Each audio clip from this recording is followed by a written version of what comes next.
So,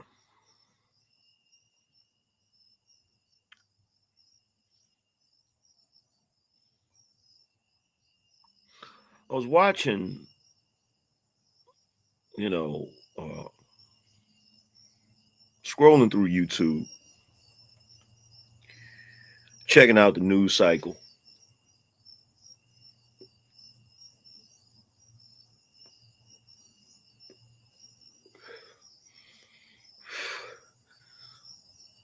And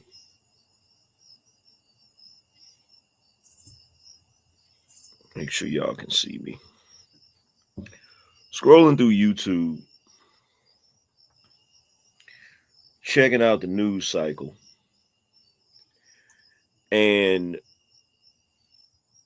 I'm looking at what everybody's talking about, right? And I come across a couple of interviews with Kamala Harris.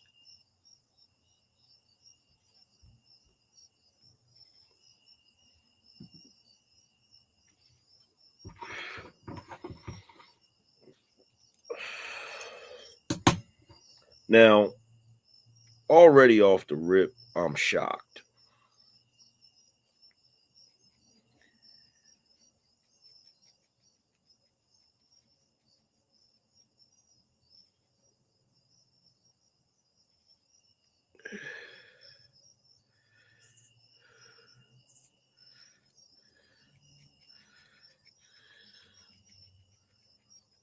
Yo, press 1 if y'all can see me.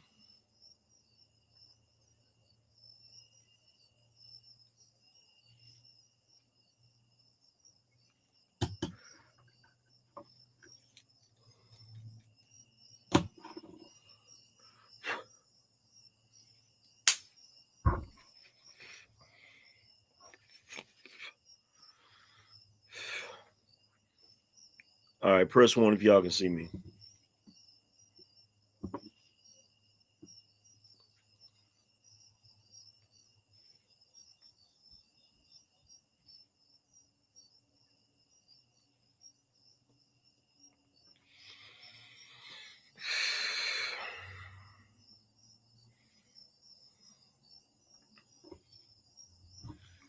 It's all good. We'll reset.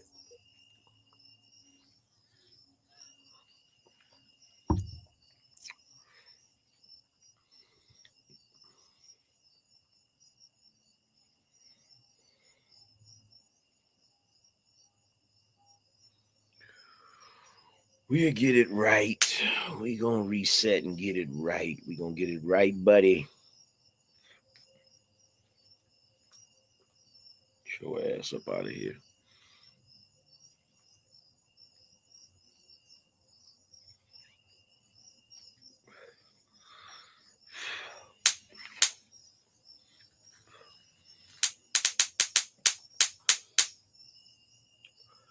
So, like I was saying,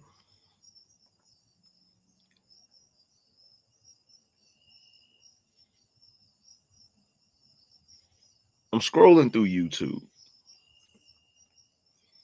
just to check out the news cycle, see what everybody's talking about, because you know I'm not going to look at the regular news to see what everybody's talking about, because I don't want that pre-canned propagandist BS, right?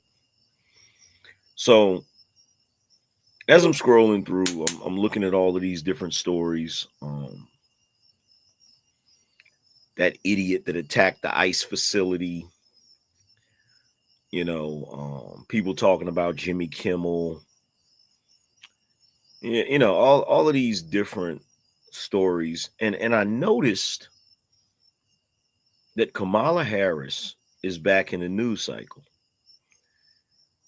And I noticed that she is doing interviews, trying to promote her little raggedy ass book, 107 Days, or whatever the hell that bullshit is called, right? And so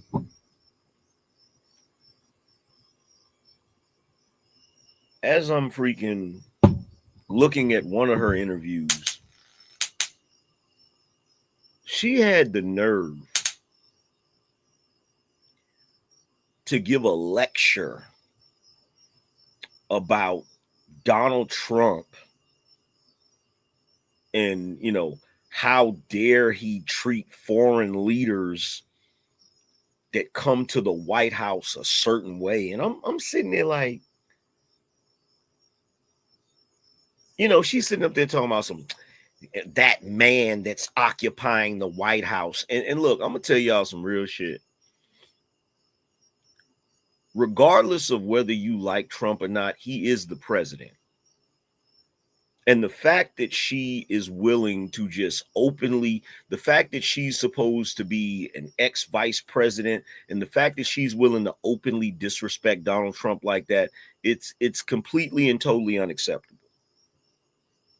It's completely, totally, utterly unacceptable, right? But she did it anyway. That man that is occupying the White House, which is our house. Oh, really? It's your house? Do me a favor. Go back up there, Kamala. Go back up there and see if your key fit the door. Go back up there and see if your key fit the door. But I'm sitting there listening. I'm listening to her go on her little rant, as she sits up there with the rest of those raggedy bees at the freaking View. And I said, you know what? This sounds familiar. I said, damn, she is not taking this L well at all. She refuses to acknowledge this. She said this was one of the closest elections in history. Like, what? I'm sitting there listening and I'm like, this sounds really familiar. This sounds really familiar, right? NWC said it's the people's house. Oh, really? You think it's the people's house too, NWC? Well, do me a favor. This is what I want you to do. I want you to go down to the White House and I want you to walk through the gates, and then I want you to walk into the White House, and I want you to go to the Oval Office, and I want you to sit at the desk and put your feet up on the desk. That's what I want you to do. NWC. That's what I want you to do. Do you think you'll be able to do it? Do you think you'll be able to do it? Yes or no? Do you think you'll be able to do it?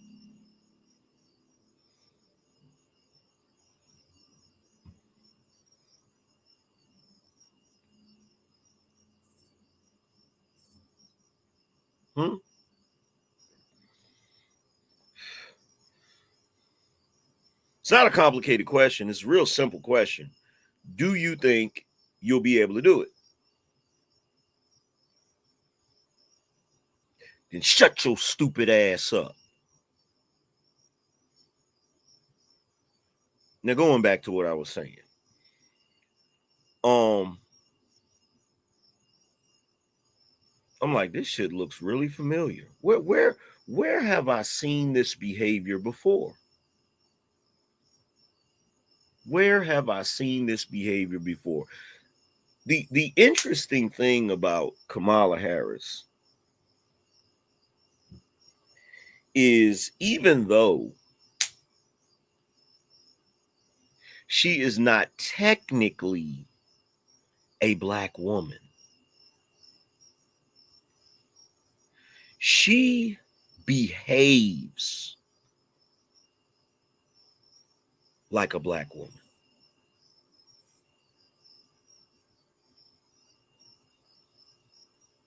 So it's not, when I really think about it,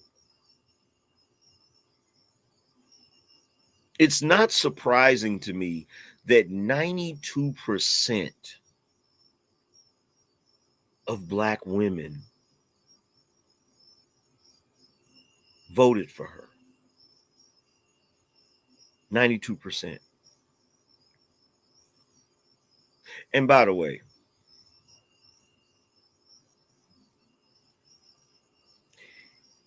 if we don't get some support, I will shut this stream down right now.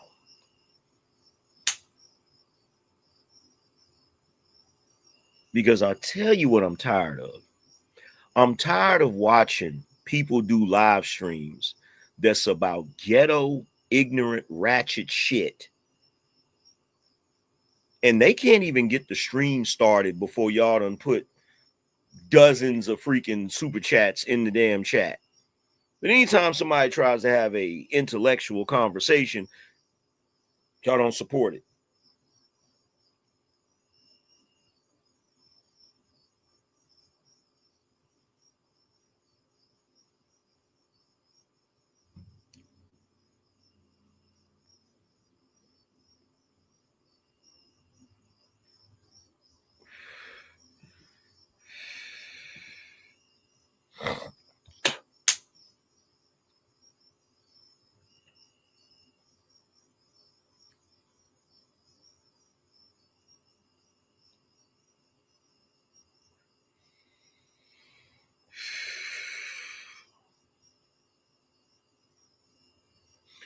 Shout out to my man Tony251. I appreciate you, brother. I appreciate you. Appreciate you.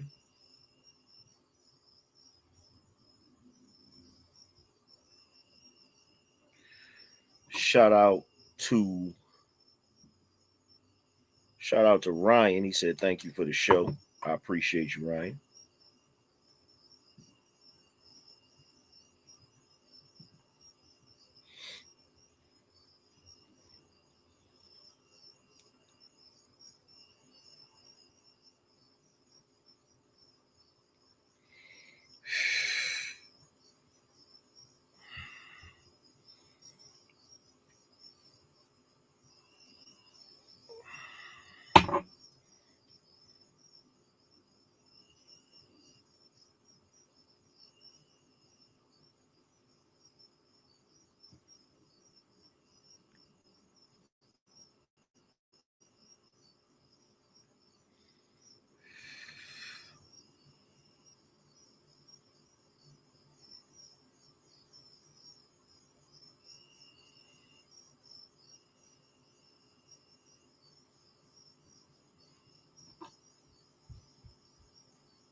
Let's do this.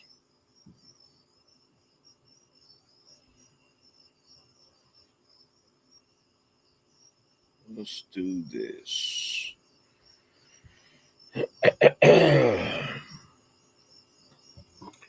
Shout out to Invest, said, Angryman, do you have any concerns for the next election? No way in hell can we have these devils back in. Thoughts? Much love, King. Appreciate you.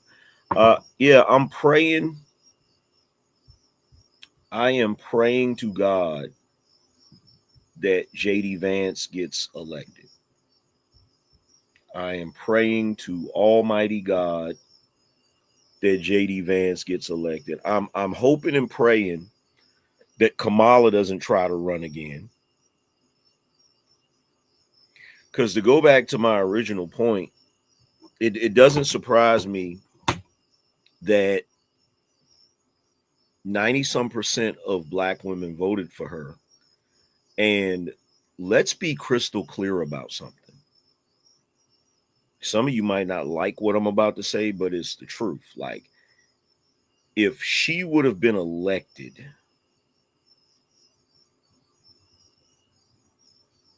we would have been in a world of shit.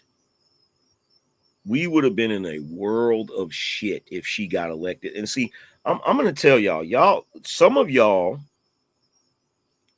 you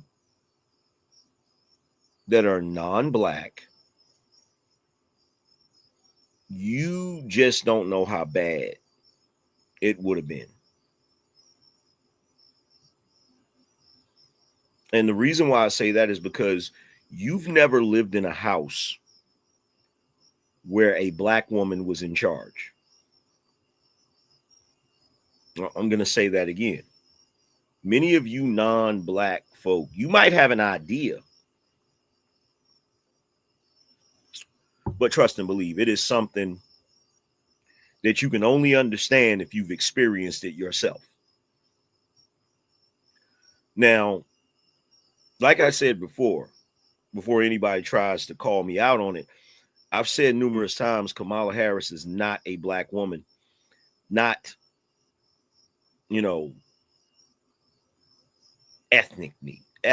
Ethnically, she's not a Black woman. However, culturally, that is a Black woman. Culturally, that is a Black woman.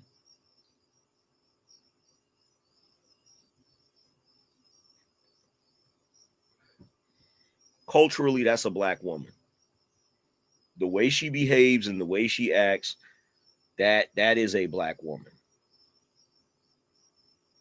And trust and believe you me, had she gotten into office, it would have been disastrous. It definitely would have been disastrous for Black men. Oh my God, sweet Jesus. Sweet Jesus.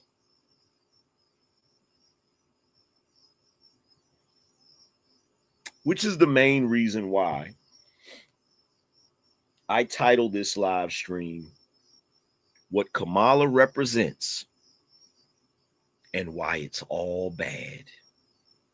It's all bad. Now, I'm gonna break this down, and I want y'all to hear this. I want y'all to really grasp this, because I'm gonna catch a lot of hell for talking about this. I'm gonna catch a lot of flack for talking about this. There's gonna be people that's gonna do videos about this. They're gonna go all the way in. They're gonna have all kinds of opinions about it. But I'm going to I'm gonna lay it all out. Now, the only disclaimer that I'm gonna give is that for you Black women in here,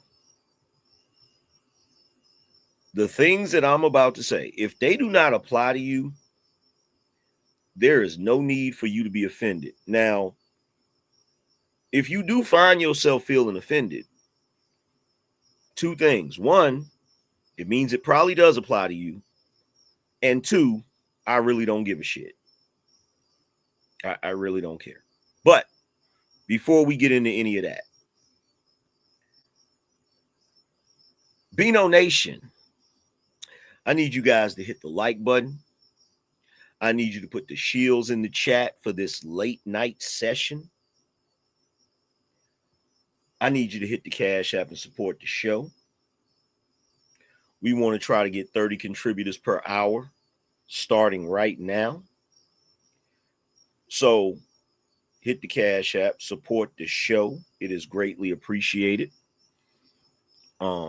Anybody that drops 100 or more will be a sponsor of the show. Anybody that drops 500 or more, like my man Burnell did last night, you will be a super sponsor of the show. We are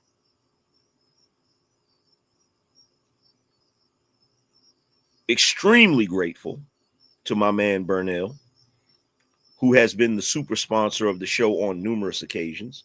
Shout out to that brother. His pockets are deep and his heart is huge. And we appreciate you, brother. Shout out to Omar. Omar said, it's been a minute since I supported Trust Gang. Appreciate you, broski. Shout out to Zacchaeus. Zacchaeus said, what up, AM? Adding a pinch of seasoning to the pot. Appreciate you.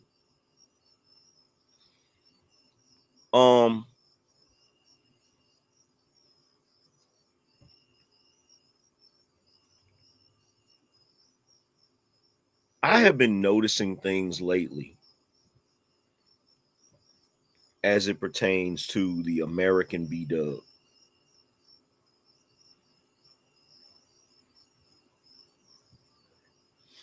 And a lot of it I've overlooked. A lot of it I've ignored. Some of you are going to say, well, Angryman, why? Why would you ignore it? For a couple of reasons. One, I get tired of, well, I was tired a long time ago of talking about what black women do. Because a lot of times it starts to feel like you're just screaming into the void because nobody's listening. Well, they're not listening. Some of the fellas are listening, and I hope they're taking heed to what I'm telling them.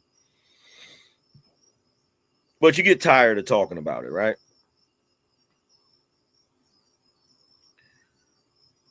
Shout out to Invest, said, I love JD. Kamala runs. Marco, Vivek, formidable. So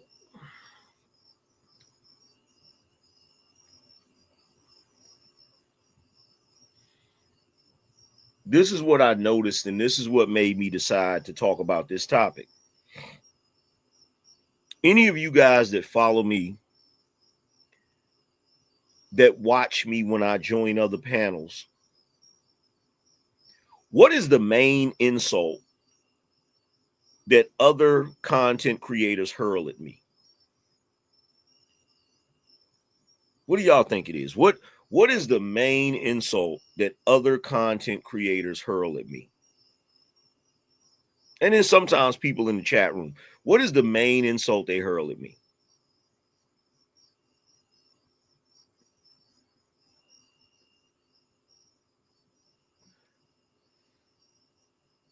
Exactly, Tracy.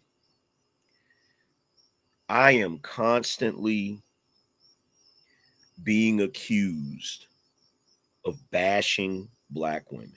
I am constantly being accused of hating black women. Let's examine this for a second, okay? Let me break down for you why they always do that. Because if you watch my show, you'll notice most of the times I'm not even talking about black women. Most of the times I'm talking about politics. There are numerous occasions where I go in on the men and what the men should be doing. Talk about a lot of shit. Least of which is black women, right? But why? Why do they constantly hurl this insult at me? It's the same thing as, damn dear, if you don't get out of here. It's the same thing as Donald Trump. Even though Donald Trump hasn't done anything racist, doesn't say anything racist, they're going to constantly call him racist. And the reason why they constantly call him racist is because they want that to stick. They want that to stick. They want it to stick because for Donald Trump, a straight white Christian billionaire, the worst thing they can call him is a racist. So they're going to push that narrative they're going to push the pedal to the metal on that narrative because they need for the world to view him as a racist. That way they can dehumanize him and they can discredit everything that he's saying. Right? And it's the same thing with the black community. In the black community, the worst thing you can be is not a sellout. In the black community, the worst thing you can be is not a coon. In the black community, the worst thing you can be is not a drug dealer. In the black community, the worst thing you could be is not a gangbanger. In the black community, the worst thing you could be is not a degenerate. In the black community, the worst thing you can be is a black man that does not like black women. That's the worst thing you can be in the black community. That's the worst thing you can be in the black community.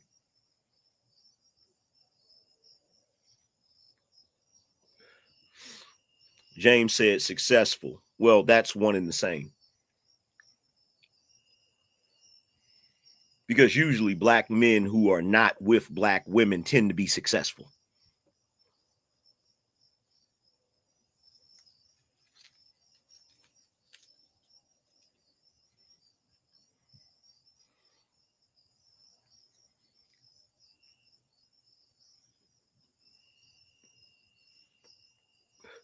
T Money Racks said, no, it's being a snitch. T Money Racks, shut up. Just stop talking. Don't say nothing else. Just shut the hell up. Niggas give props to Nicky Barnes. Snitch. They made a movie about Frank Lucas. Snitch. You niggas is bumping Gunna right now. Snitch. You're gonna forgive Thug. Snitch. Shut up.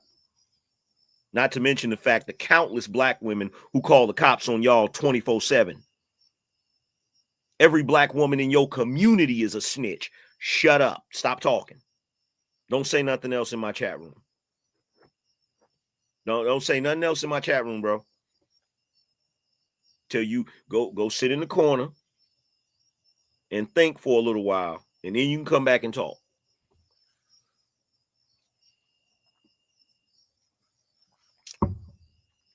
The worst thing that you can be in the black community is a black man who does not like or critiques black women. And keep in mind, those two things are not the same thing. But if you critique black women, to black people, that means you don't like black women.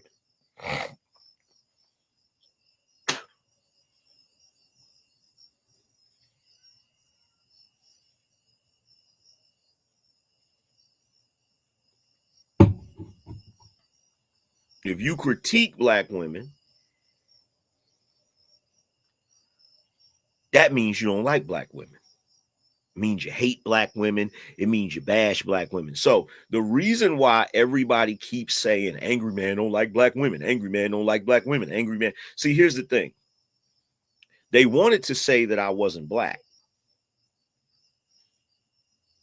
They wanted to say that I wasn't black. Only problem is people have already doxed me. They know I'm black, right? Because trust and believe, if I wasn't, oh my God, they would have been did numerous exposés showing and proving that I wasn't black, right? Shout out to Jonazai Comics. Said if you run or vote Republican, you're racist, even though the Republicans saved us from the original Dems. 2, I think they want us to be incels until we get rich, when we can just marry a white woman who sees potential in us.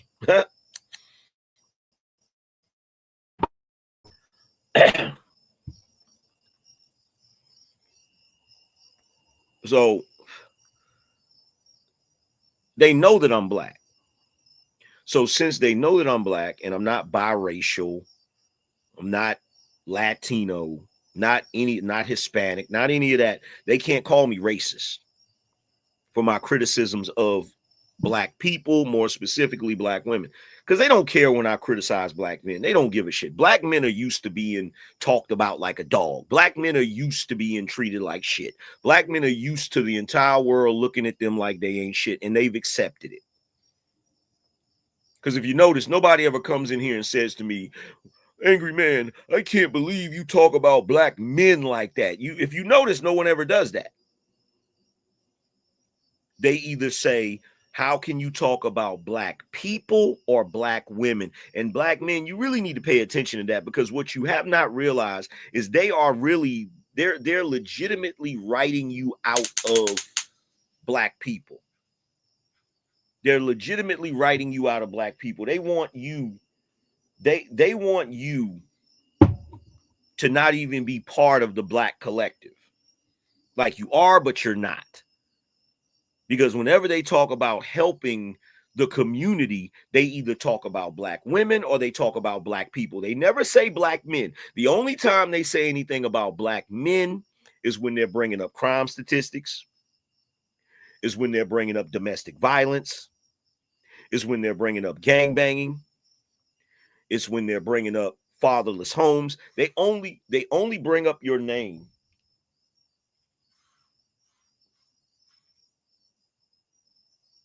Get your ass up out of here.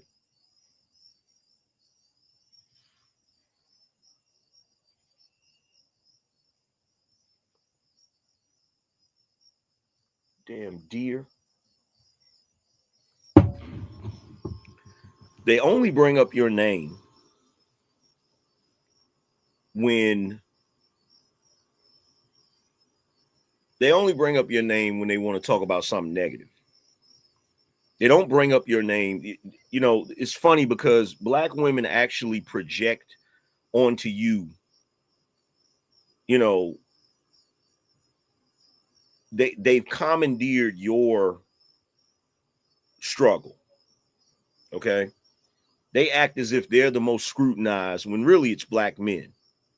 They act as if they're the most unprotected when really it's black men. They act as if they go through the biggest struggle you could think of when really it's black men, right? So you're never going to see anybody come in here and say, "Hey, Angry Man, I can't believe you talking about black men like that," because nobody gives a shit. Nobody gives a shit, right? They're going to say black people or they're going to say black women, right? So they know they can't call me racist, right? Because in the mind of black people, a black person can't be racist. So by their own logic, they can't call me racist for critiquing black people, or more specifically black women, because they know that I'm black. So the next thing that they can revert to, or excuse me, can go to, is to call me a woman hater, a black woman hater, right? And I don't know if you've been paying attention to the culture or whatever, but guess what? If you're labeled a black woman hater, you can't participate in no part of black culture.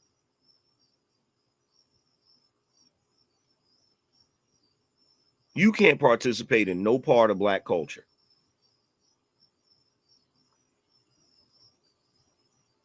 Unless you're a rapper. Now, if you're a rapper, you can call them bitches and hoes all day long and ain't nobody gonna care. But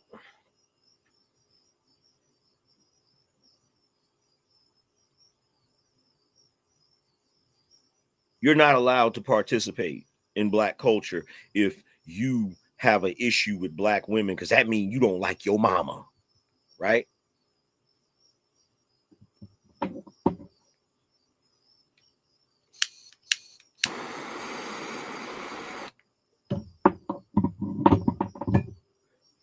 That means you don't like your mama.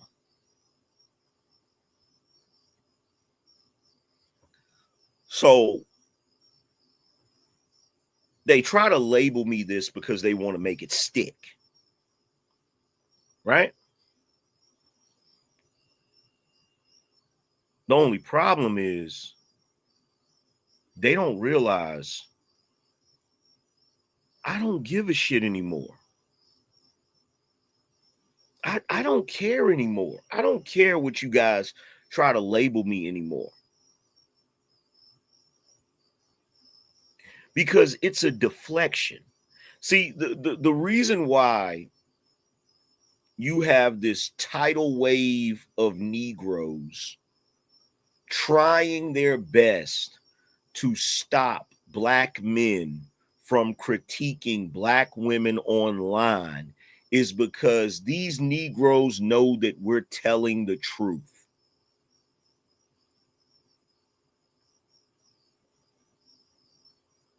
They don't care about the behavior of Black women. They only care about the image of Black women.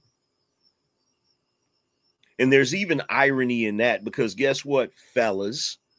To all of you brothers that love to defend the indefensible, what you don't realize is the Black woman only has a positive image in your imagination. The only place where the positive image of the American B-dub exists is in the minds of you hoteps, pro-blacks, and the rest of you misinformed Stockholm syndrome having Negroes. No one else views her that way. No one. No one of any other race views her that way. They don't say anything about it because it ain't their problem. And by the way, to all of the American B-dubs that love to get up here and say Black men is the only men that get up here and talk about they women in a negative way, because Black men the only men that deal with the stupid shit from our women that we deal with. We the only ones. And Cap, I hate to tell you, brother, but that day we was sitting up there on that live stream and we was talking about how white women have a better disposition than B-dubs, and you got offended. Bro, it made me sick to my damn stomach. It made me sick to my stomach.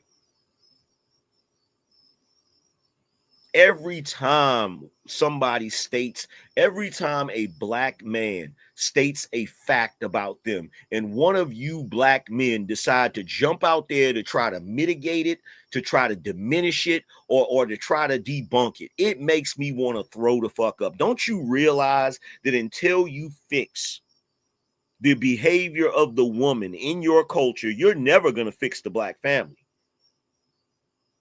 You're never going to fix it.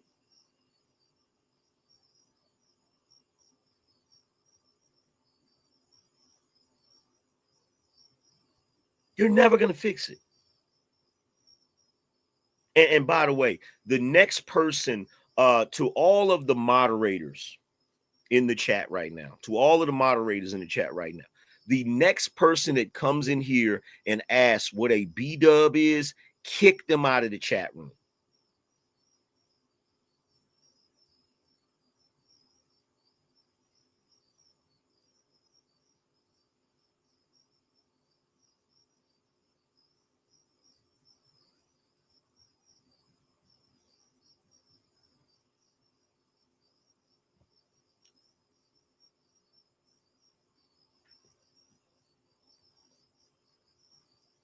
Because you think I don't know what you're doing.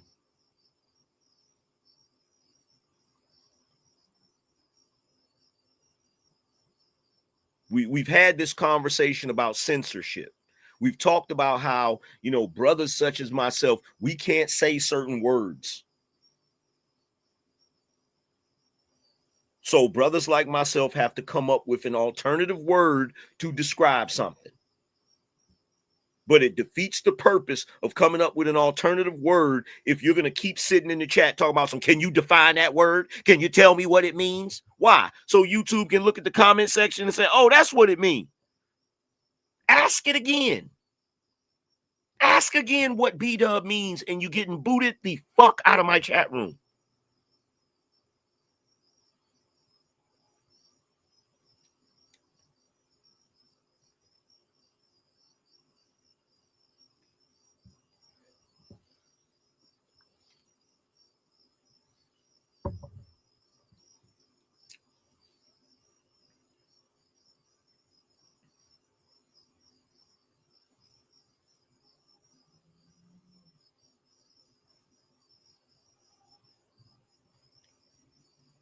So they want to put this on me. They want to put this on me. Like they've done to so many other brothers, right?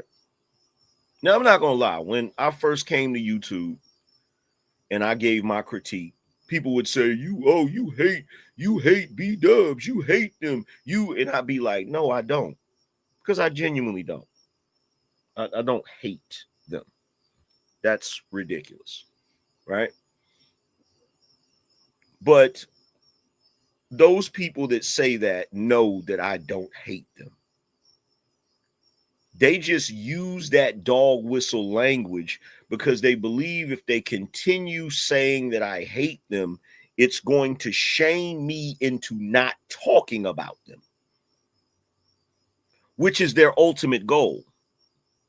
The ultimate goal is, so what if our women behave this way? We don't care. Stop talking about it. It's no different.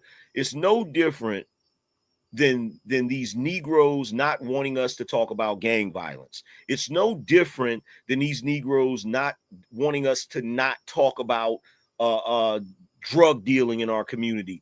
It's all of the dysfunction of the Black community. These Negroes don't want us talking about because they delusionally think that they have a pristine image that needs to be protected. For some odd reason, these ignorant Negroes believe that the rest of the world can't see their behavior. Because they fight tooth and nail for the Black image. But my question is, what is the Black image? Because it damn sure ain't good. It ain't positive. It ain't positive.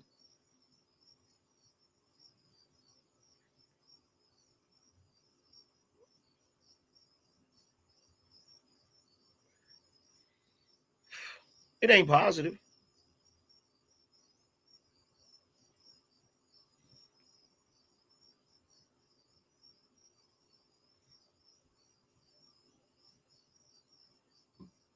But Angryman, what does this have to do with Kamala Harris? And what are you talking about when you said what Kamala Harris represents and why it's all bad? Kamala represents Black women.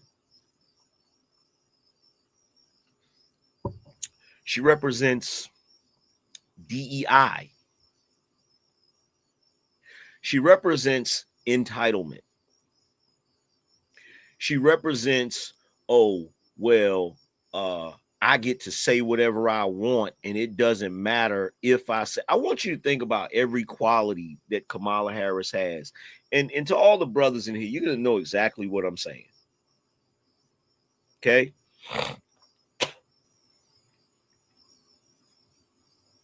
She pretends to be a good person, and she really isn't. Behind the scenes, she's hateful.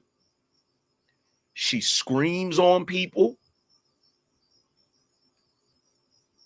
She drinks wine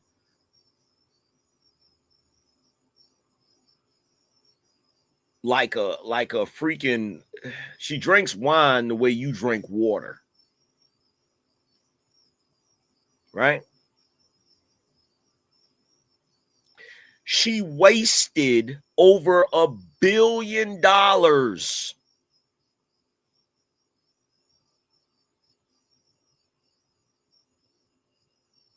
She sits down to do interviews and she can't even formulate a coherent sentence.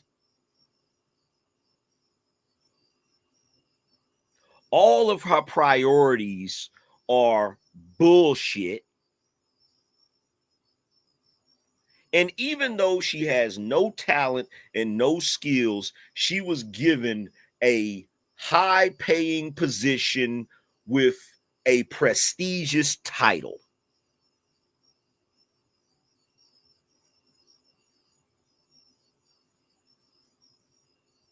She was under a white man.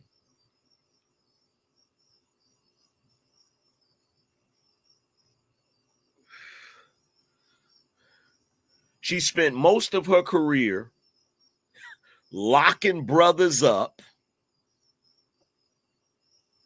and disparaging brothers.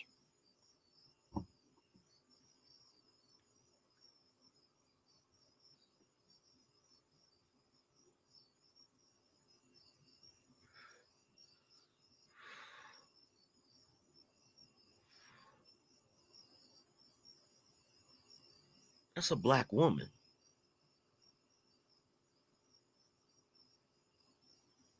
That is a black woman. And now that she's taken a massive L, she refuses to accept it. Shout out to me, Grimlock King said Kamala used to be called Jawbone. Facts. Facts.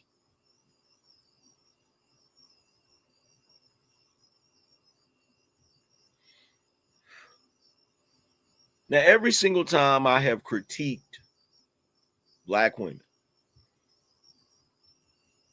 there's always somebody that got something to say about it. There's always somebody that got something to say about it. Well, I'm here to tell you tonight, even though, like, this is what made me mad. This is what infuriated me. This is what pissed me off. I thought about how many times recently I've been on panels and got accused of hating black women, even though most of my content today has absolutely nothing to do with black women. Now, how did I take that? Knowing in my mind that I've actively made it a point not to talk about black women, but you still accusing me of hating them. You still accusing me of bashing them. This is how I took it. I feel like John Wick when he retired. I'm over here doing my political content. I'm over here doing my celebrity content. I ain't focused on black women the same way John Wick was just chilling in his crib, not focused on being Baba Yaga.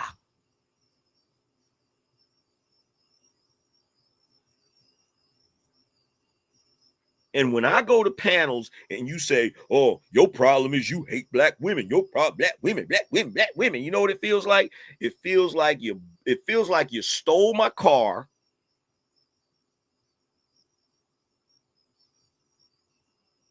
deleted my puppy, and beat me up in my house. That's what it feels like. And you don't even realize you should count your blessings that I haven't been focused on that. You should count your blessings that I'm talking about other content. Because I'm going to tell you something right now. When it comes to dissecting, critiquing, analyzing, pointing out the BS of the American BW, nobody does it better. There's only a handful of people that do it. And when I say I mean do it well, there's only a couple of people that do it well.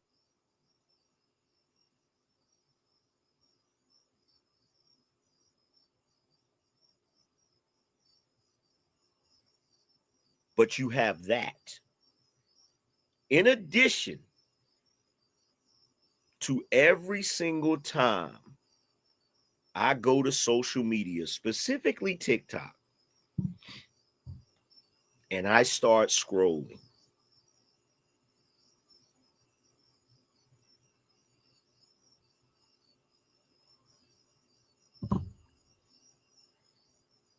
this is what happens when I start scrolling on TikTok.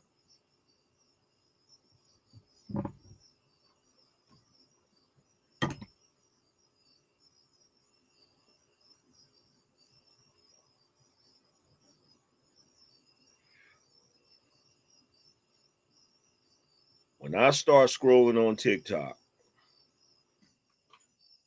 all I see is shit like this. Everybody keep talking about white fatigue, black fatigue. Bitch, what about male fatigue? We is fatigued of men. We so fucking, let me tell you something.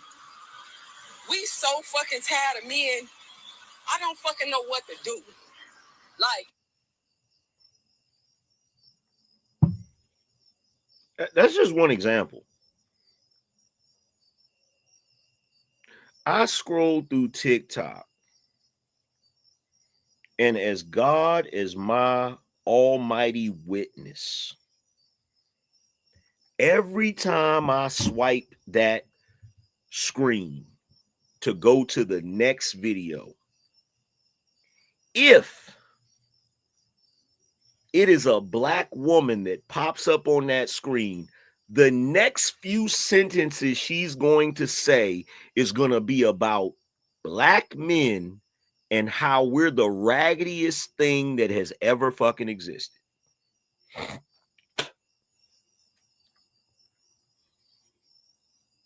Now, are there people in her comment section saying, why you gotta bash black men? You hate black men? No. If you go to her comment section, along with any of the other women, there's going to be other women in there and some men agreeing with her. You're right. Black men ain't shit. There's going to be black men in there. You're right. We ain't shit.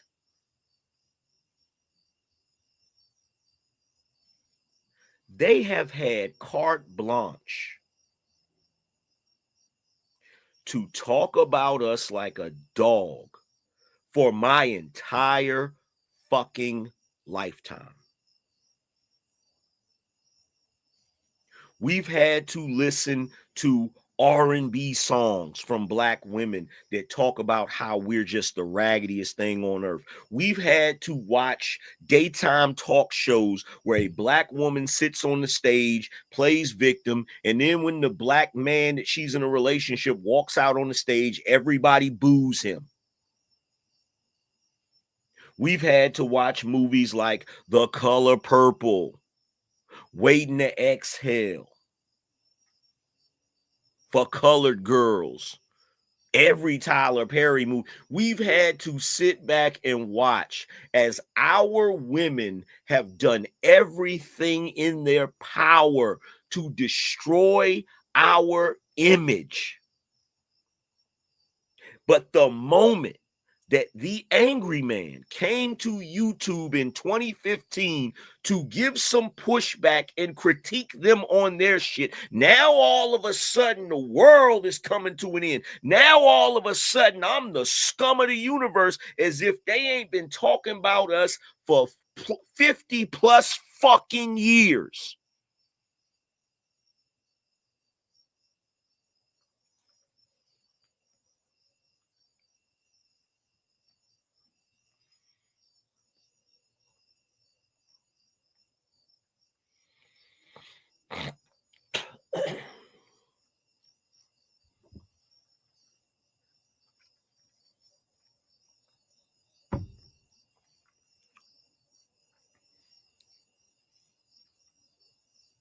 They've made it impossible for you as a black man to be able to get into a relationship with one of them, cohabitate in the same house, be married, and raise children. You can't even do that. You can't even live in the damn house with them.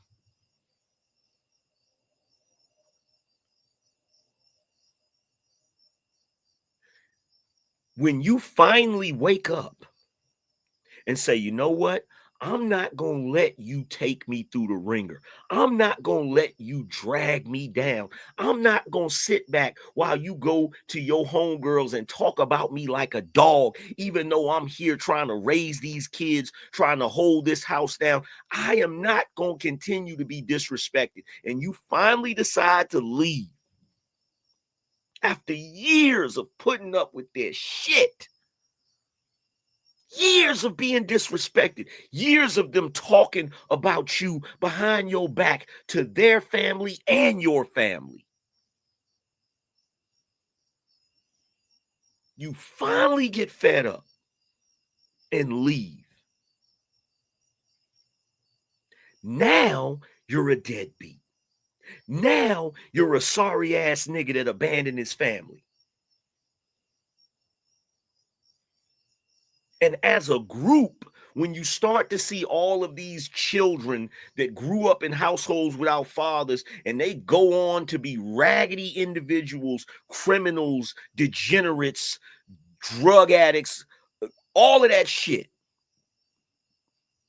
Instead of everybody saying, well, the reason why that kid grew up like that is because the mama didn't raise him right. No, you don't say that. You don't say that. No. What you say is the reason these children are this way is because that raggedy ass black man abandoned his family.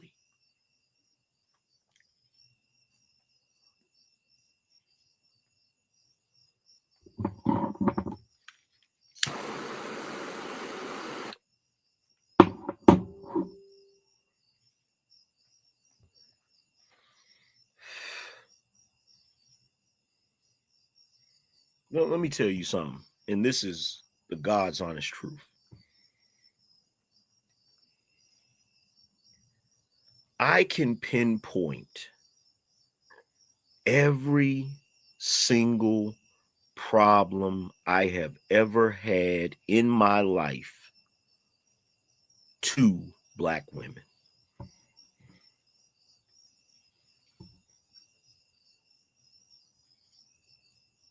Every single one of them.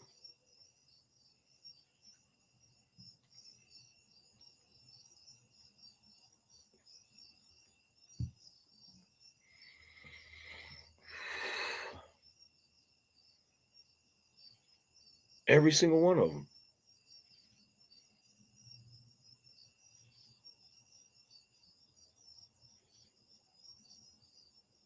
So when I come to YouTube in 2015 and I start critiquing them, and I get labeled all of these hateful things, right? Even though they're online themselves talking crazy about black men, but everybody just accepts that. That's fine. They can do that all day long. There was a content creator. I can't remember her name, but there was a content creator. Her icon was literally all she did on her channel was talk about how raggedy black men were. And her, you know what her icon was? Her icon was a silhouette of a black girl sitting with her back against a tree reading a book. And on the other side of the tree was a black man hanging from it.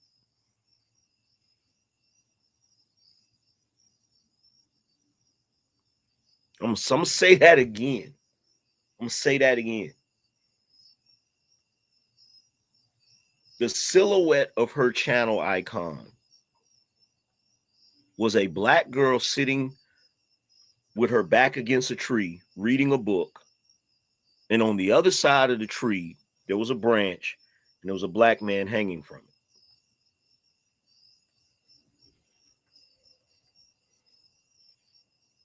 There were content creators when I first came here, women, black women that were content creators. You know what they used to say? They used to tell black women to watch their shows, when you get pregnant, if it's a girl, keep it. If it's a boy, get rid of it.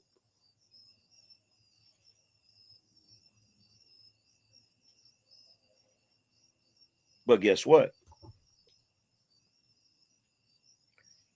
They were allowed to do that. They were allowed to do that. They were allowed to do that. There were times I couldn't even say the word black woman without it being a problem.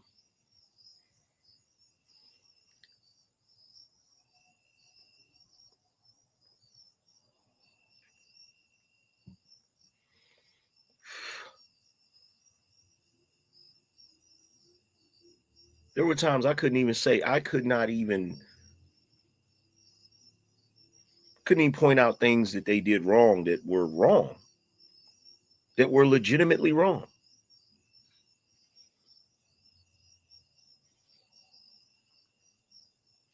So when I come to YouTube and I critique them, and then I get to the point where I realize, okay, you know what? They're not listening to me. Because the whole point of my critique is because I wanted them to stop what they were doing. I wanted them to be better. And I foolishly used to think that logic rules all. I foolishly used to think if I could logically explain to these women why what they're doing is a detriment to our society, maybe they'll stop doing it. But pretty soon I started to realize the horrible truth. And that truth is they're never going to stop being dysfunctional, because the results of their dysfunction, they are never held accountable for.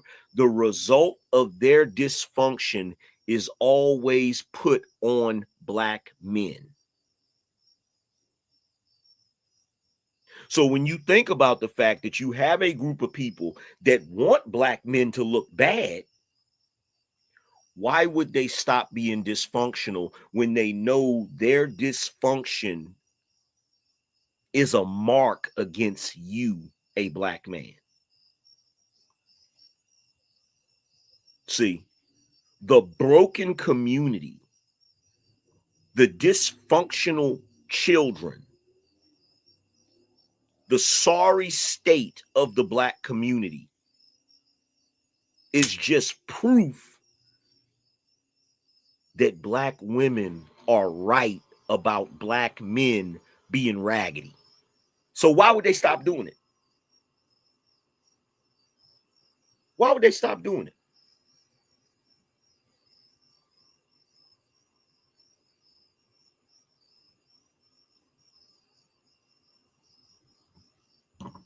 Shout out to Jonah Zod, said, now that enough of us have walked away, we'll see how much the B-dubs can run the world.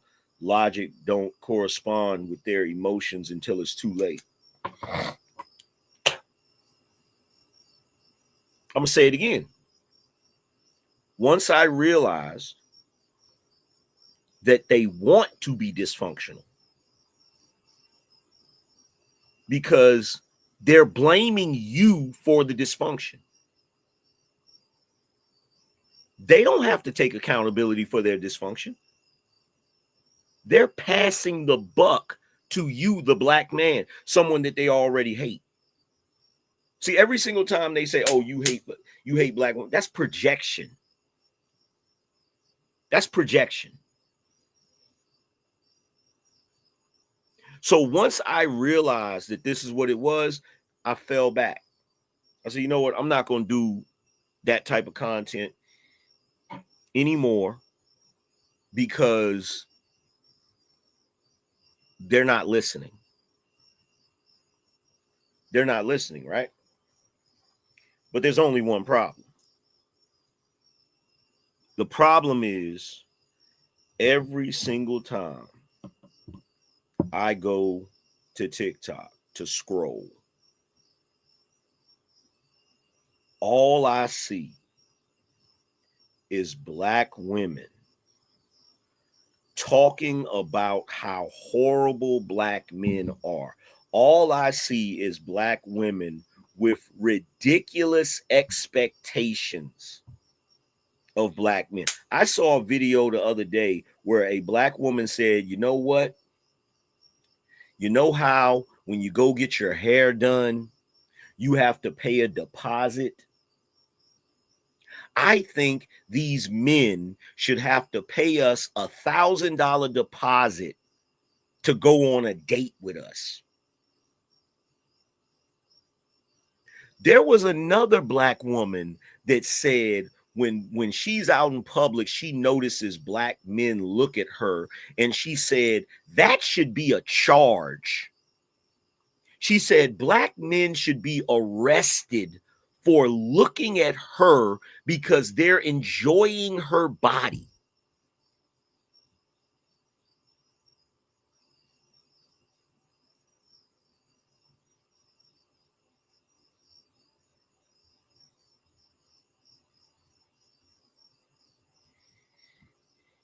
Fam, when I tell you I am exhausted, I am exhausted. When I tell you I am so sick of them, you have no earthly idea. I'm tired, boss. They are exhausting. And they're not getting better. They're getting worse. The very thing that I predicted is happening. And you want to know why it's happening? I'll tell you why it's happening. Because there's no solidarity amongst black men. For every black man that calls them out on their behavior, there's 5 black men that want to defend it. There's 5 black men that's going to tell you you're a woman hater. There's 5 black men that's going to say, leave our queens alone. There's 5 black men that's going to cape for them the way Superman capes for Lois Lane. And all that caping does, it just encourages their behavior. And you know what? I'm gonna make a stand. Shout out to Kathy. I'm gonna make a stand. If you from now on, if I go on a panel and somebody critiques a black woman, and I hear a black man speak up and say, come on, man, you can't talk about the sisters like that, I'm not gonna argue. I'm not going to say nothing. I'm going to press the button and I'm just going to leave the panel. I'm not doing it no more, bruh.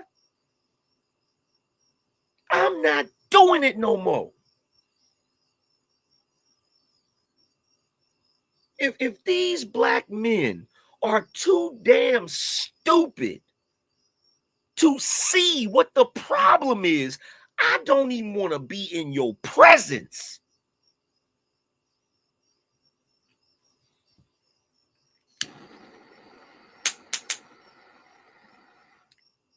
I'm going to treat y'all's panels the way I treat dating black women when I was still dating. I'm walking the fuck away. I'm walking away. I'm walking away. I can't do it.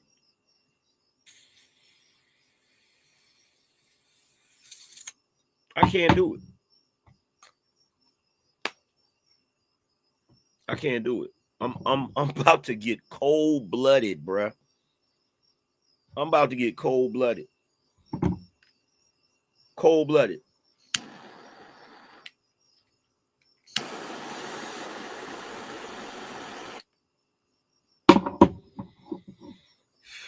Because when we really talk about it,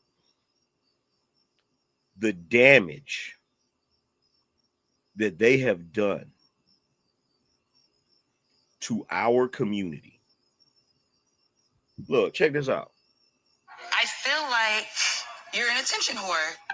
Do you know what people do when they're wrong in an argument? They start insulting the other person. You've called me an attention whore? You are. That's your opinion. Mm-hmm. You've called me an attention whore? You've also called me a liar. Because you're lying. Like, to be honest, you're the one over here trying to find love. No wonder you're single. Get out. Get out, bitch. Get out. Get out. So lame. Wow.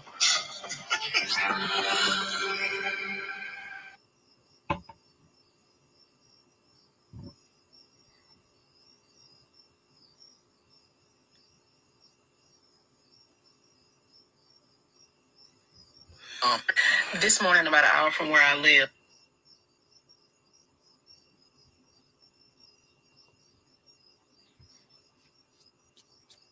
Bruh, I scrolled through and it's all I see, bruh. I scroll through and it's all I see. Okay. I scroll through and it's all I see. It's all I come across. It's all I come across. And I'm not even gonna lie. At this point, none of it should shock me. This is what's so crazy about it. At this point, none of it should shock me. But every single time I think something is not going to shock me, every single time I think that they have went to the lowest level they can go, they find a new level. They find a new level. Like, Yo. They find a new level. Fun fact, you're going to see a lot of 40-year-olds and Jordans. You know why? Because they couldn't afford it when they were kids, so now they reliving their childhood. You feel me?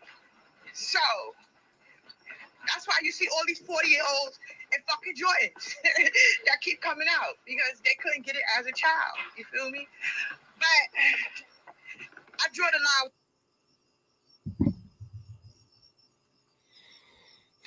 To all the black men that are 40 years old or up, you're not allowed to wear sneakers.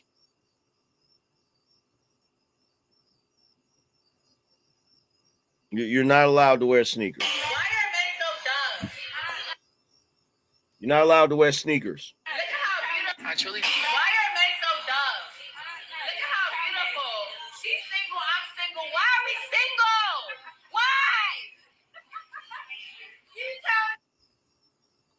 I truly do not understand why it's so damn hard to get a job. Black men, I think we need you. I think. Okay, Grand. Black men, I think we need you. I think America needs you. Okay, and I know it. Okay, Grand. Black men, I think we need you. I think America needs you. Okay, and I know it's unfair after everything this country's done to you to ask you to save it, but I think you're the only people who can. All this stuff going on with Izzy and Palestine, well, someone's got to stop them. And anybody that says something, anytime you get a white guy or even a Jewish Jew speaking out about it, they hit them with the racist label, anti-Semitic, stuff like that. Black guys, you can do it. White guys, white people, they're not gonna jump on the "you're racist" train to black guys. And even if they do, I mean, come on, you can rubber. Now, as much as I somewhat agree with this gentleman, I must inform him that we can't do it. We can't do it because we're not unified. We can't even get our women straight. Okay, Grand. Here's a fun fact. My son. It's just me rambling, but to the men out there, I'm gonna need y'all to start treating people better. It's just me rambling, but to the men out there, I'm gonna need y'all to start treating people better and start realizing that we see that them little corners and stuff is receding. We see that y'all are starting to gain weight and get dad bods. Some of y'all aren't even dads. Then y'all don't even be having shit on top of all of that. This pimple's blowing me, but whatever. Anyways, y'all need to start being nicer. and start working on other qualities because y'all timeline starting to go down. See, most women, they get finer as they get older. It's just me rambling, but When do y'all get finer as you get older?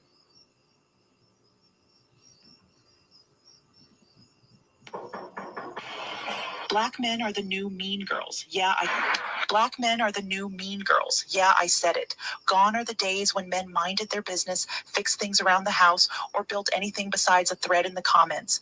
Now, too many are busy gossiping, bickering, and name-calling under women's posts, doing the most for a little attention. So men are the new mean girls now, huh? Yeah, so basically, they should be allowed to talk crazy about you, and you shouldn't be in the comment section checking them about it. They've talked about us for so long without any pushback that they now have an entitlement attitude around talking shit about us, denigrating us, bashing us. But I'm delusional though, right? how am I supposed to settle when random men on the street will tell me that they'll give me the world? I don't care if the whole President Donald. I finally figured it out. If you can, our. So I just finished. Why? I was. So President Trump, I swear to tell me why I'm. Did y'all hear what Governor? okay, it's a mass shooting in.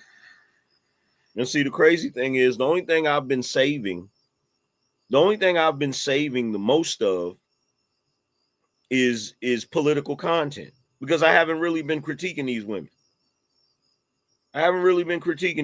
I've been coming across posts with these women and I scroll past it. I just ignore it. If you're looking for, you have a right. Like Get your pass. Only thing that men need to learn and accept. Get your pass. You know what's funny right now? I'll wake up to. If you're diving, this is the new. So check this out. Pounds per minute. It doesn't. Candace. Like if I go through my timeline right now, my algorithm only shows me political content because I haven't been talking about these chicks. Have not been talking about these chicks, but every single time I go on a panel, shout out to Gone Postal, shout out to IMP, he says salute to the light-skinned God AM. Every time I go on a panel, oh, you a woman hater. Oh, you a woman hater. Oh, you a woman hater. Oh, you a woman basher. Oh, you know, and I'm to the point now where I'm just like, you know what? I call me what you want to call me. I don't care anymore. I don't care anymore. I don't care anymore. I don't care what I don't care what happens to the community. I don't give a shit anymore.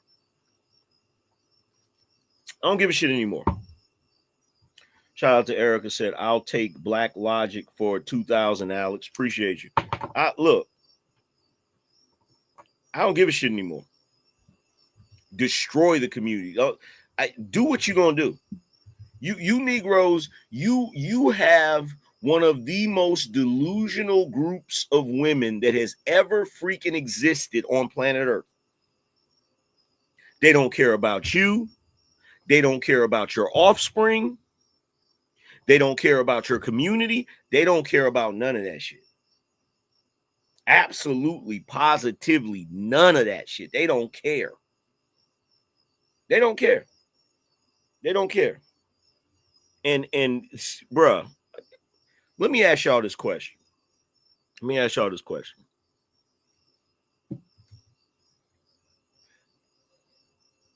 Have you ever seen a community where the men are not allowed to correct the women and the children in the community?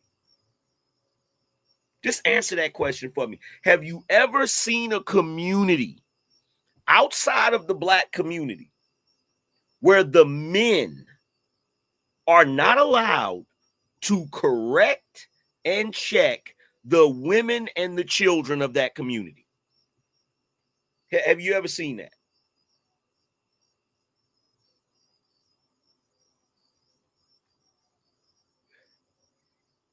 But they'll tell you all day long that if a Black man tries to correct black women in any way, shape, or form. He's sassy, he feminine.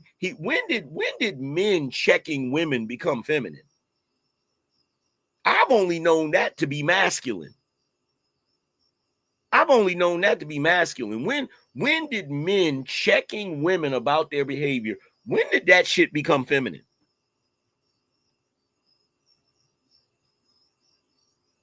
Well, let me tell you what the women of our community have done successfully. I'm gonna tell you what they've done successfully, right? They have successfully nullified the influence of black men in black culture. In fact, you've successfully nullified the influence of masculinity in black culture so much that your boys are running around here with bonnets on their fucking heads. Your boys would rather grow their hair out long than to get it cut. I don't see black men getting low Caesars anymore. You got black men worried about their hairline as if they're women. You got black men talking about you going bald. We're men. When I was growing up, the only people that were worried about going bald were women.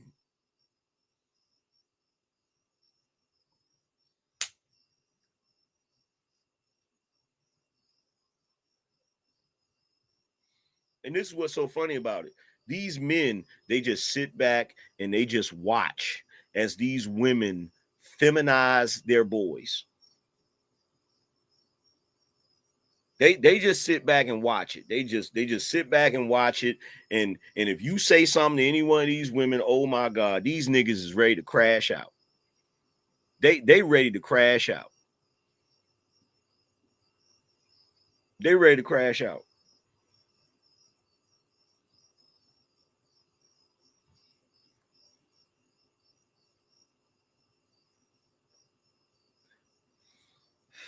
They're ready to crash out.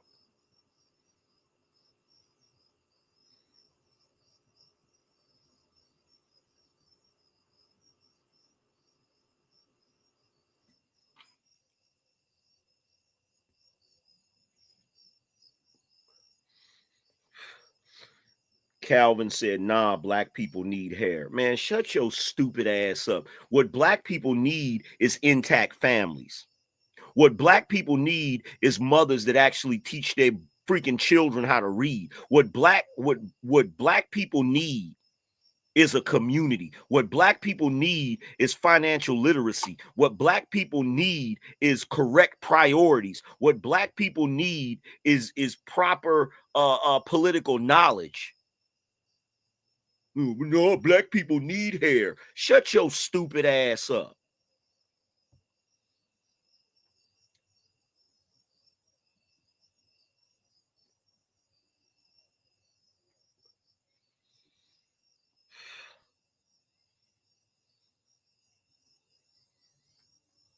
Exactly, Hammer. Ain't nobody had no conversation about going bald. If you're a man in the black community and you start to go bald, you cut this shit off. Won't nobody tripping about that shit.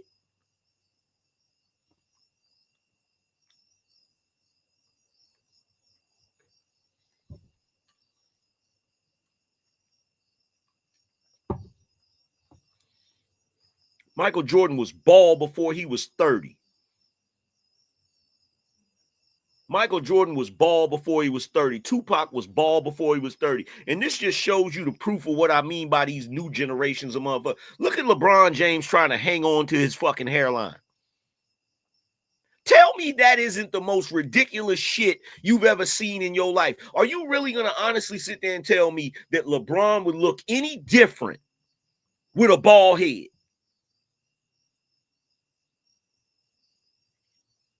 Black men have become just as vain as the women.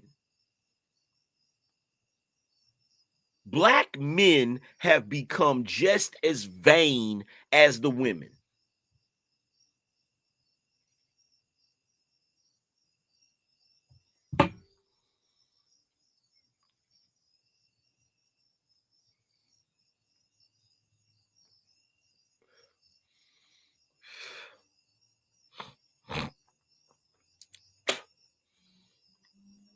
Michael Hollins said, no, we have not. Michael Hollins, what the hell make you think? What make you think I'm going to argue with you? What make you think I'm going to argue with you? Let me tell you something, brother, because I'm pretty sure you a brother. What the fuck make you think I'm going to listen to a group of men who can't even get their women to listen to them? That's some reality for your ass. What make you think I give a fuck about your opinion when your own women don't give a damn about your opinion? You ain't got no authority with them. How the hell you think you have some authority with me?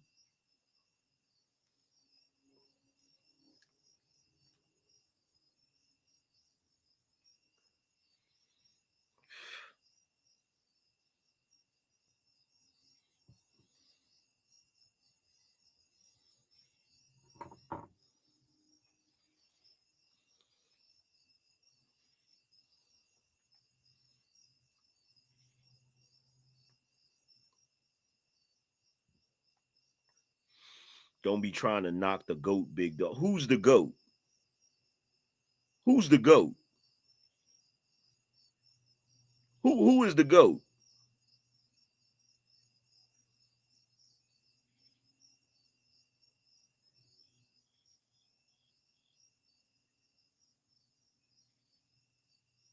Who's the GOAT? Michael?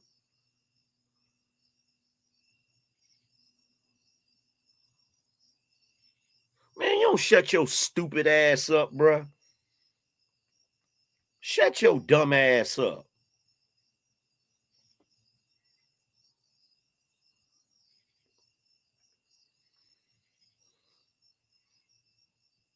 Coming here talking about LeBron to go. Fuck that bum ass nigga.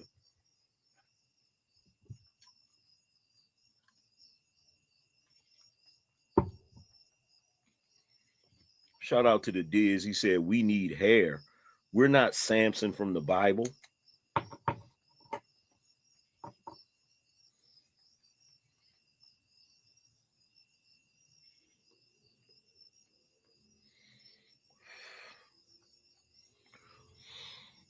Shit, I done let the clock run out. We still ain't got. We need 16 people, y'all. If y'all want to keep this thing going, we need 16 people. I'm going to put 20 minutes back on the clock. If y'all want to keep it going, we need to get 16 people in the next 20 minutes.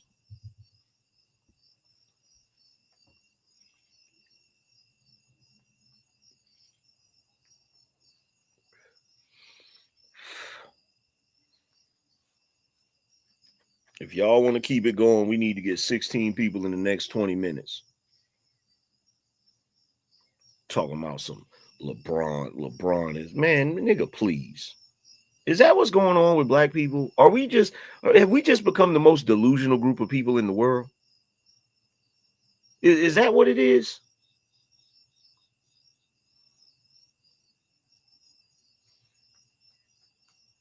Have we just become the most delusional people in the world?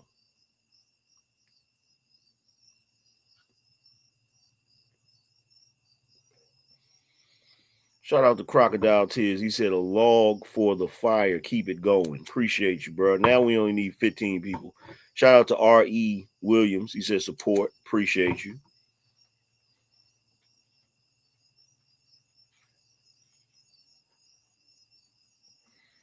Assigned name. Appreciate you, fam, for the membership. Shout out to Andre. He said, bro, if delusional was a person, it'd be our own. Shaking my head. Appreciate you, fam. Shout out to High Tolerance. He said, salute AM and BINO Nation. You should peep out the Golden Bachelor episode from tonight. It's hilariously entertaining and sad at the same time, seeing geezer 60 plus still in the dating market.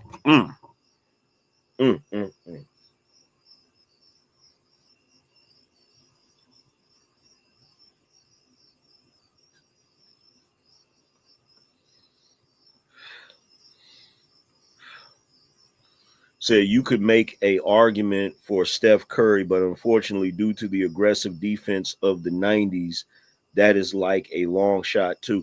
Bro, let me tell you something. You can't even bring up Steph Curry. Shout out to Mark. You can't even bring up Steph Curry, and I'm gonna tell you why.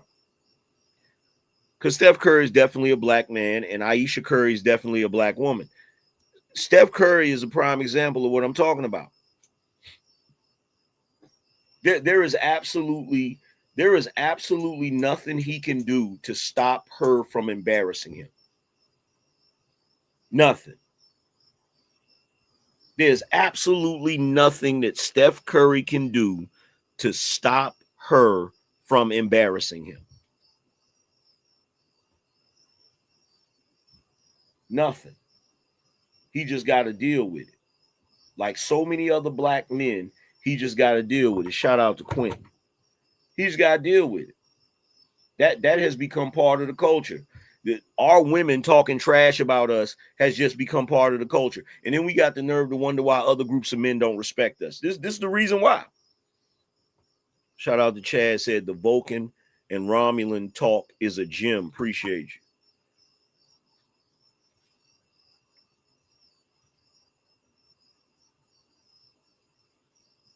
Kathy said love doesn't have an age limit. Yeah, you're right. Love doesn't have an age limit, but dating does. Dating does.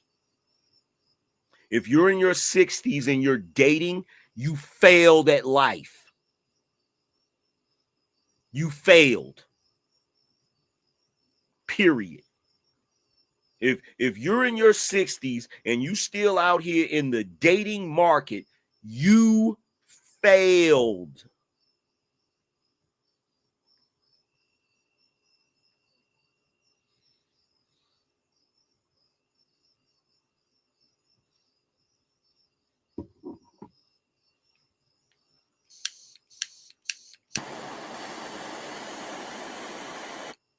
That's another thing that people do in this day and age. They try their best to make an L seem like it's a W. But by the time you're 60, not only should you be married, your children should already be married.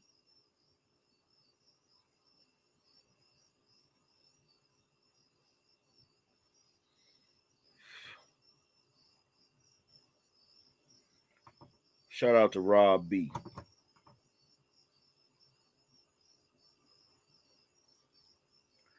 Steven said, oh, not necessarily a wife could have passed away. What the hell do that got to do with it? What the hell do that got to do with it? So if you 60 years old as a man and your wife passed away, you about to jump back in the dating world? Man, if you don't shut up. Kathy H said, I'm in my 60s. I'm dating. Of course you are. That's why you said that dumb shit. You think we don't know that? Do you think we don't know that, Kathy? You think we don't know that? We know you're in your 60s and dating. That's why you said that dumb shit.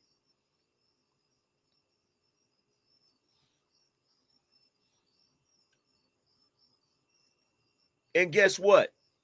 Just because you are in your 60s and you are dating ain't going to change the statement I just made.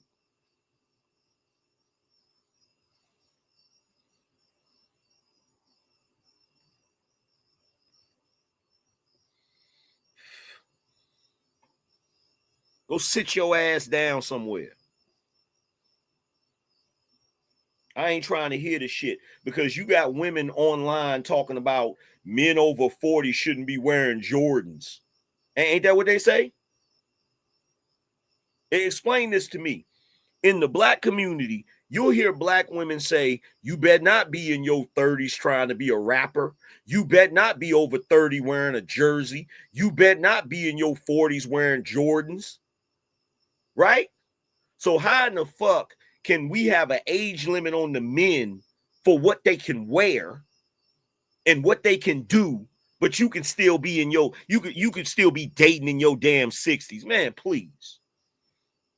Shout out to High Tolerance. Said women of yesteryear knew their roles, regardless of the lack of social media. They dared not to cross the lines with their men. 90s players didn't have the problems these new MFers see on a regular. That's facts. That's facts.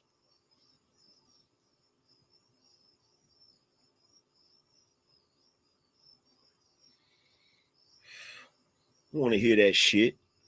You in your damn 60s. Let me tell y'all something. Let me tell y'all something. Let me tell y'all something. God forbid, if I was a dude that was in my 60s and I no longer had a wife, I'm not going to be dating. I'm going to do the respectable thing. I'm going to just be a damn sugar daddy. That's all the fuck I'm going to do.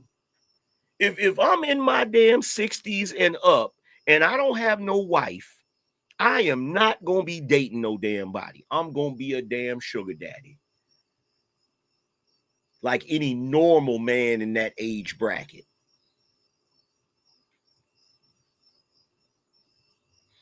Not about to be out here dating like I'm a teenager or like I'm in my damn 20s and shit.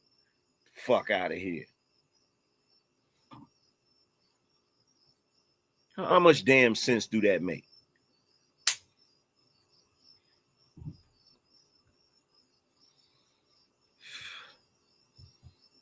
And here's the hypocrisy. I want you to think about this. Black women will tell men in their 60s that they can't date young women. So let me get this straight. Men that are in their 60s can't date young women, but women in their 60s can act like they're young women? Explain to me how that works. Explain to me how that works, Kathy.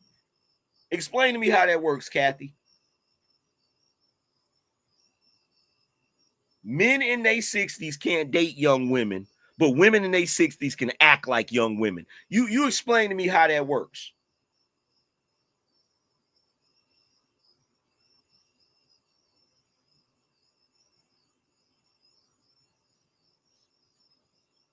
So over 60 should be alone till they die? No, you don't got to be alone.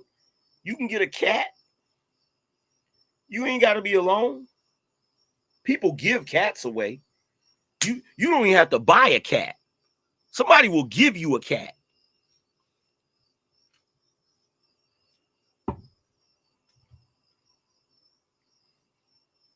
And by the way, why are you worried about being alone?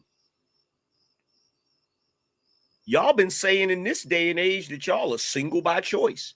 Y'all have been saying in this day and age that you don't need no man.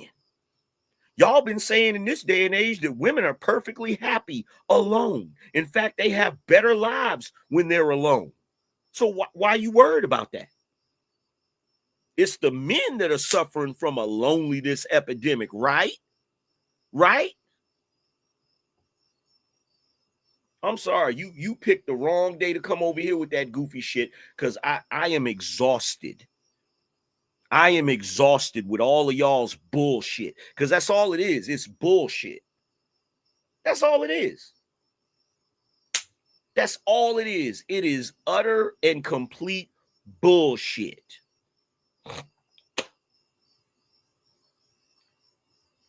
That's all it is.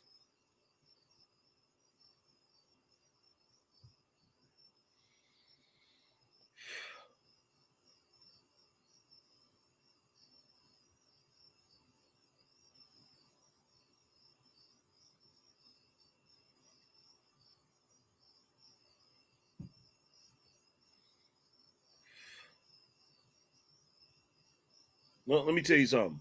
My grandmother, the woman that raised me, when her and my grandfather separated, my grandmother never dated another man the rest of her life. She never got in a new relationship.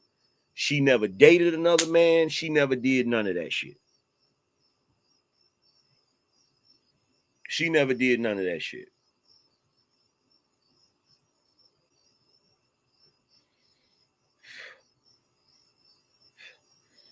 Shout out to High Tolerance said, only thing that crossed my mind watching that episode tonight was Geritol, KY, saggy titties, and Depends.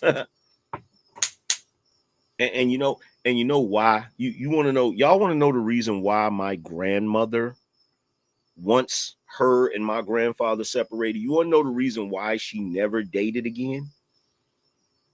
Press 1 if you want to know the reason why she never dated again. Press 1 if you want to know. Press 1. I can tell you right now. Because women used to be respectable. Because women used to be respectable. That's why.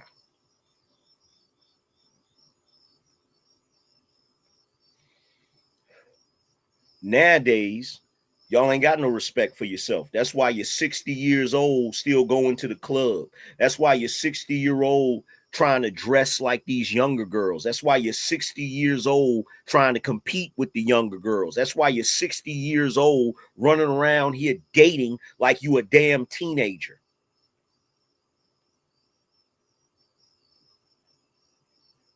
You're not respectable and you don't have no respect for yourself.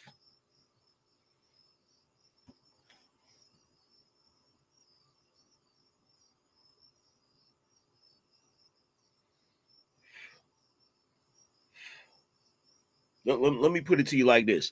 If you've already had the change,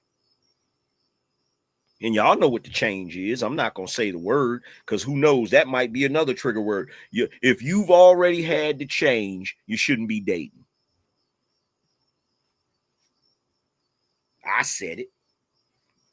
I said it. If you've already had the change, you shouldn't have been dating.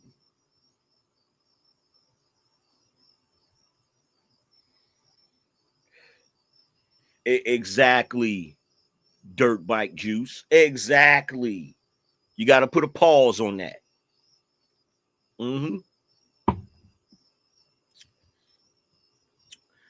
Kathy H said, I don't go to clubs. I didn't dress young. I act and dress my age. I just don't want to sit home doing nothing but watching TV. You don't have to sit at home doing nothing. There's plenty of things you can do. There's plenty of things you can do that does not include finding fresh meat. There's plenty of things you can do other than the Johnson carousel. There's plenty of things you can do.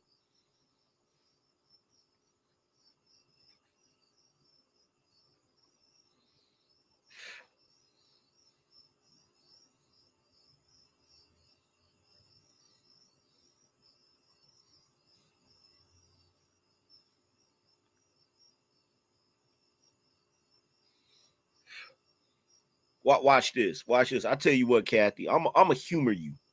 I'm a humor you on this. I'm a humor you on this right here. How's the dating life been treating you so far?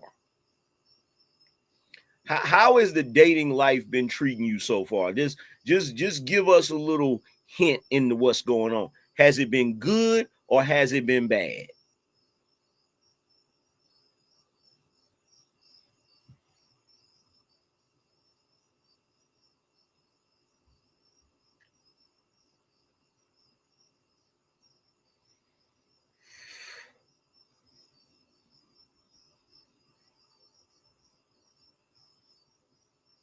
It's been okay.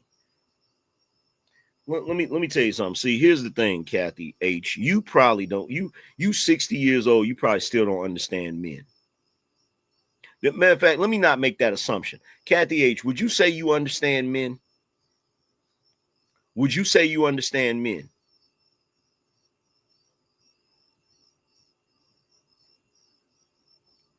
Would you say you understand men?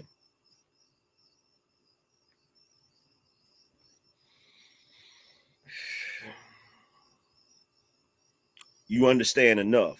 Apparently you don't. Apparently you don't. Because this is what you got to understand about men. If you're dating any quality men, they're past 40. If they're past 40 and they're quality men, that means they have reached the peak of their success. They have reached the peak of their earning potential, right? So if you're dating quality men that are past 40, that means they have money. And guess what? Just because you're a 60-year-old man doesn't mean you got to buy 60-year-old biscuits. I'm going to say it again. Just because you're a 60-year-old man does not mean you have to buy 60-year-old biscuits. And any man worth his salt that is successful past 40, that is single, is not kicking out no money for no old biscuits.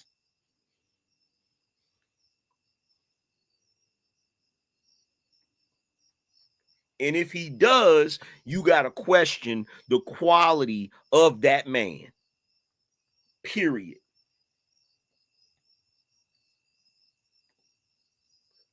Because the only men over 60 that's checking for a 60-year-old woman is them old shade tree mechanics that's named Otis, that live in a raggedy ass crib, and he looking for a woman in her 60s to do something strange for a little piece of change. That's the only men in their 60s that's checking for 60-year-old women, are the men that failed at life. Because I guarantee you, if he's if he's a six-figure earner or a millionaire and he's 60, he gonna be dating something that's around 20-something, 30-something. He not looking for no 60-year-old woman. He ain't looking for no 60-year-old woman. I'm sorry.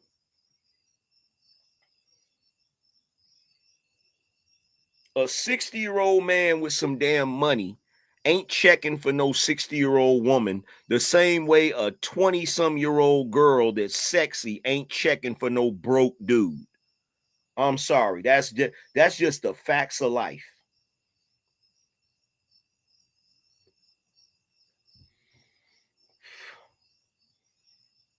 That's just the facts of life.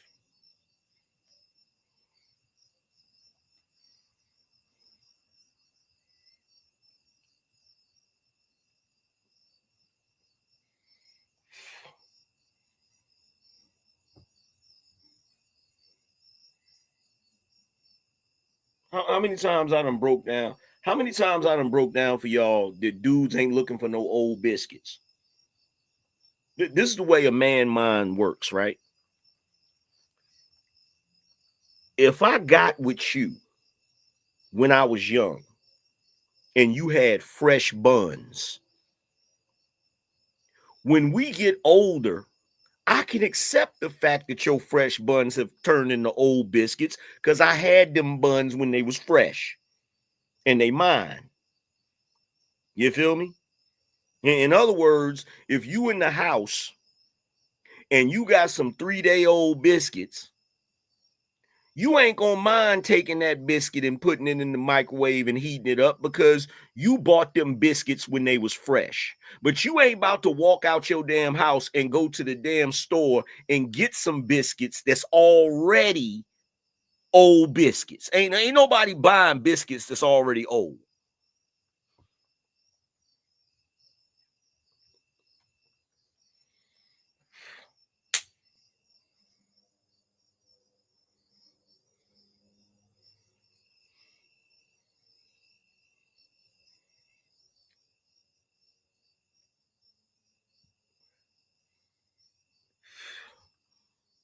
Because guess what? You can't do nothing. If you can't do nothing with biscuits once they get too old. You can't do nothing with them. Shout out to High Tolerance, said she climbing in the bed with her copper fit knee brace, talking about come on and get this good loving. Nah, baby, don't go too fast. You might drive me out. That's crazy. That's crazy. Exactly. Shout out to the relationship rehab. He said, "I'll eat my leftovers, but not someone else's left." That is facts, bro. That is pure facts, man. And look, I'm not a 60-year-old man. You feel me? But I'm in my 40s. And I can tell you how my thought process is in my 40s. If my thought process is like this in my 40s, I know what it's going to be in my 60s. Because this is what y'all don't get about men. Once men reach a certain age, they get sick of y'all. They get sick of y'all. Because the older women get, y'all get bitter, y'all get set in your ways, y'all become less spontaneous. There's a bunch of shit y'all don't do.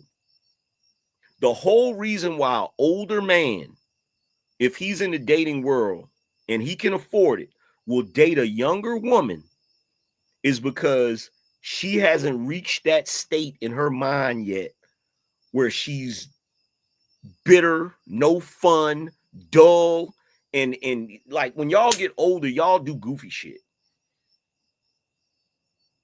Y'all do goofy shit when y'all get older. Y'all do not, I'm sorry, y'all don't age gracefully. And I'm not even talking about your looks. I'm talking about your mentality. Y'all don't age gracefully.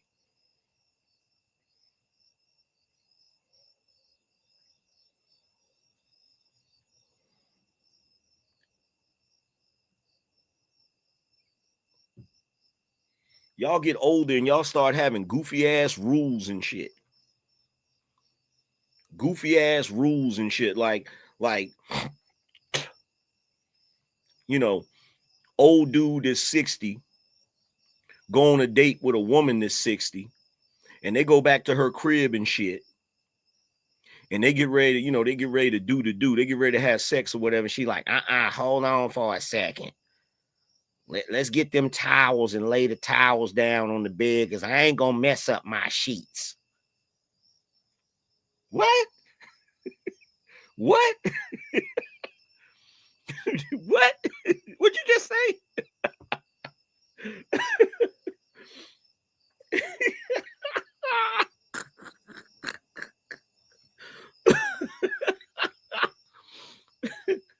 That old man be looking like, what did you just say?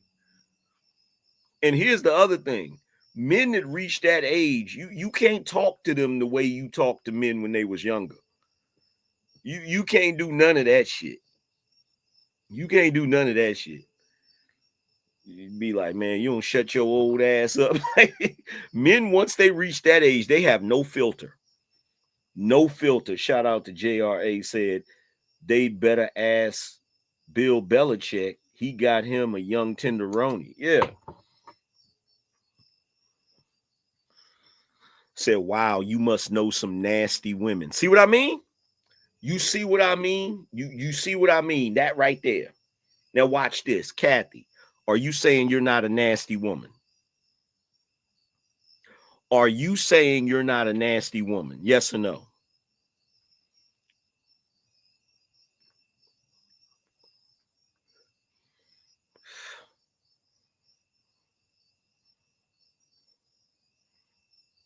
I am not. Thank you for proving my point. Thank you for proving my point. Fellas, what man in his 60s don't want a nasty woman? What man in his 60s doesn't want a nasty woman?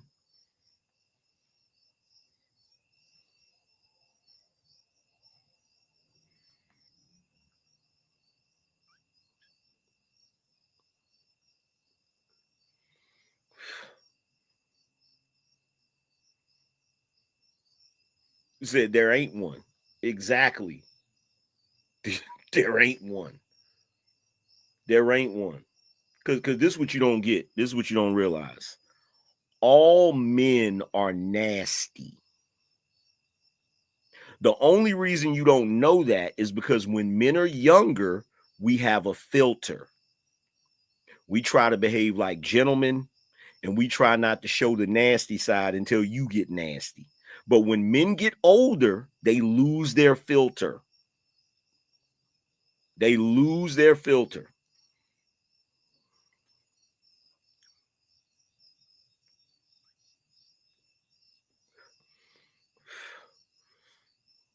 You said you live in a different world, my friend. You see what I mean? And that's why you're single at 60, Kathy. That's why you're single at 60, Kathy. Let me tell you something about me. I'm a married man, but even if I wasn't a married man, I would never have to worry about being single. All the way till my final days, I would never have to worry about being single. I'd never have that problem. Once men get past 40, if they're single, it's because they're choosing to be. It's because they're choosing to be. No man, once he reaches the threshold of 40 years old, ever has a problem getting a relationship.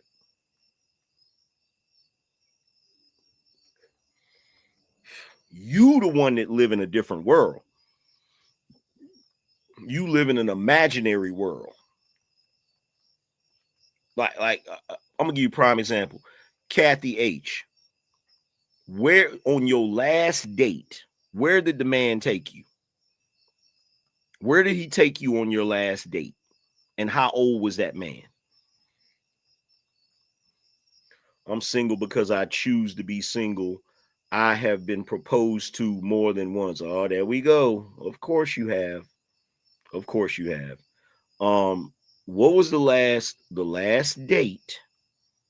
Where did he take you? Shout out to Aaron. Where did he take you? Said a day cruise and he was 65. You see what I mean? You see what I mean? This nigga took her on a cruise. This nigga took her on a day cruise.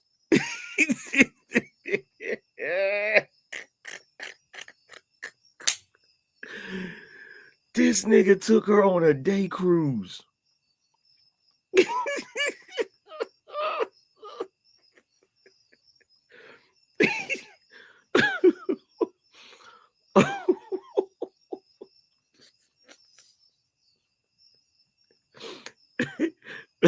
Miss Kathy, did you give him some? Did you give him some on that day cruise? Did you give him some of that good loving on that day cruise? Shout out to Aaron. He said Kathy is single because she don't want to get nasty. She said no. See what I mean? She wouldn't give old Otis none on that day cruise. What was the reason you didn't give him any? What was the reason you didn't give him any?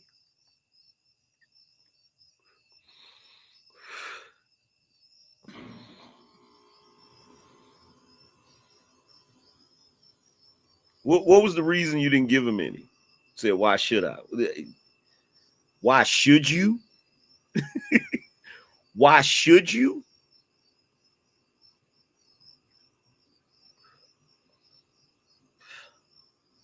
Let me tell you something. You at 60 years old, going on a day cruise with a 65-year-old man and not giving him any is like you asking me not to smoke in your 1976 Buick. What? Why? Why? Why can't I smoke in this 1976 Buick? This ain't no 2025. What are we talking about? This motherfucker done had more owners than a damn NFL football team. Like what? Why can't I smoke in this damn in this Buick? Why not? I'm looking at the seats. I see the damn, there's burn holes in the seat. Somebody else has smoked in this month. Why can't I smoke in it? Grits and Bacon said, Kathy, nobody wants your biscuits. Why? Yo, we got 60-year-old women going on dates with 65-year-old men, acting coy and shit, talking about some, I don't give it up on the first date. First date. First date. When you went on your first date, Reagan was president. What are we talking about?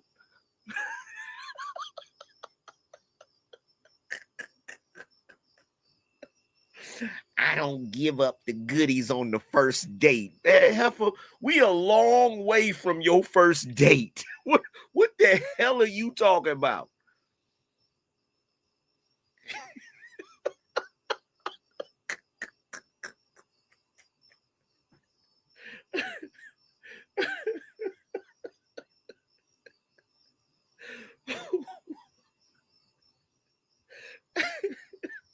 That's like somebody saying, hey, man, don't pull that plastic off that floor model TV. What? Man, get the plastic off of this shit.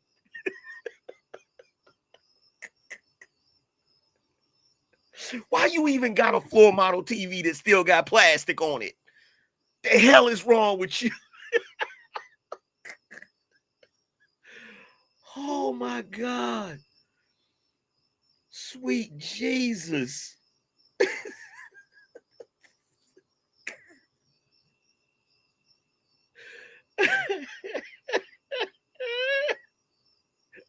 She's 60 years old telling these old niggas, nah, we can't have sex. I'm waiting for marriage. Oh my God. Bro. Sweet Jesus. Why?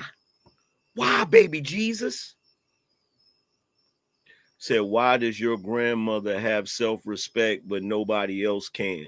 Because she stopped dating. That's why. She got married to one man, and when that marriage didn't work, she called it quits.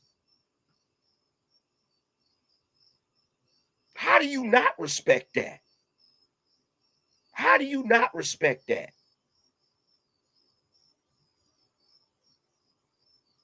You 60 years old going on day cruises with 65-year-old men. You in the dating world like you a teenager or in your early 20s.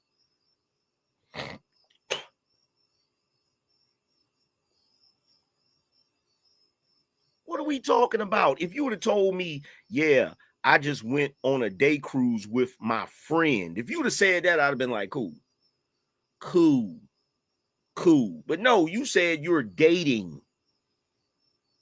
So if you start talking to a dude on a regular basis, right? Let's say, Miss Kathy, let's say that you at 60 start talking to a 65-year-old man on a regular basis, meaning y'all exclusive. Does that make him your boyfriend? Does that make you his girlfriend?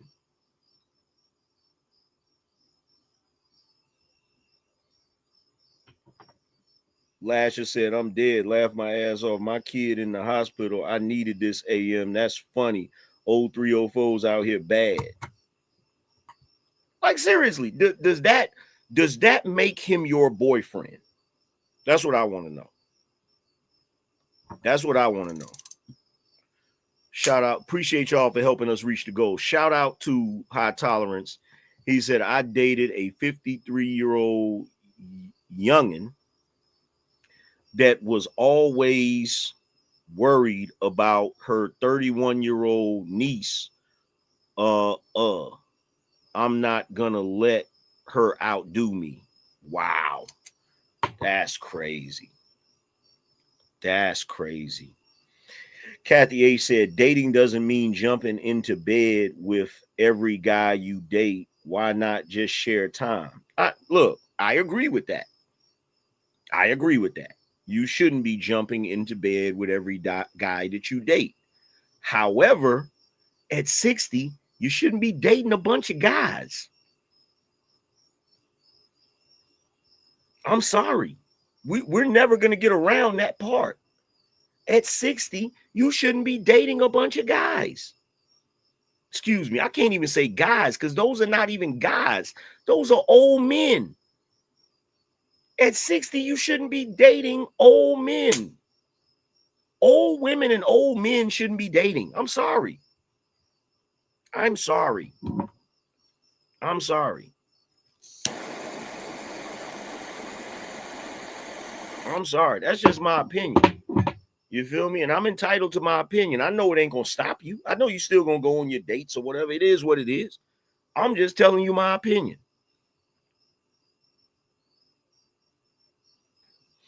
Say dating does not mean dating more than one at a time. It means going out somewhere together. Miss Kathy, you really still want this smoke.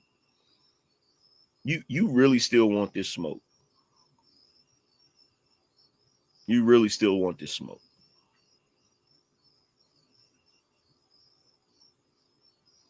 Do you really still want this smoke?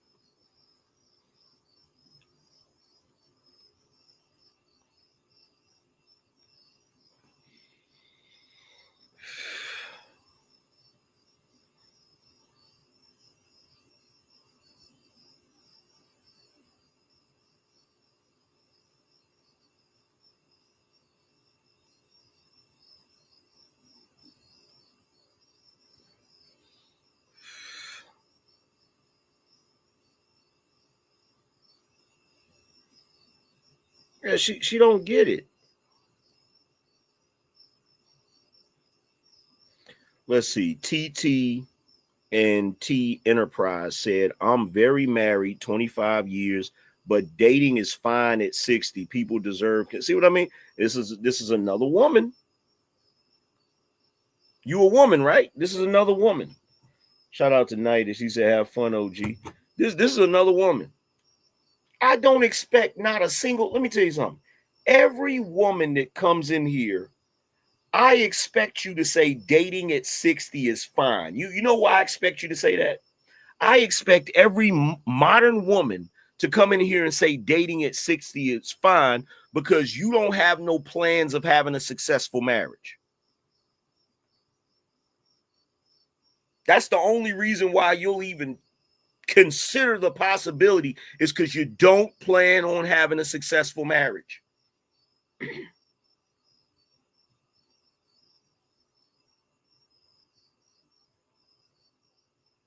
A woman dating at 60 is like a man clubbing at 60.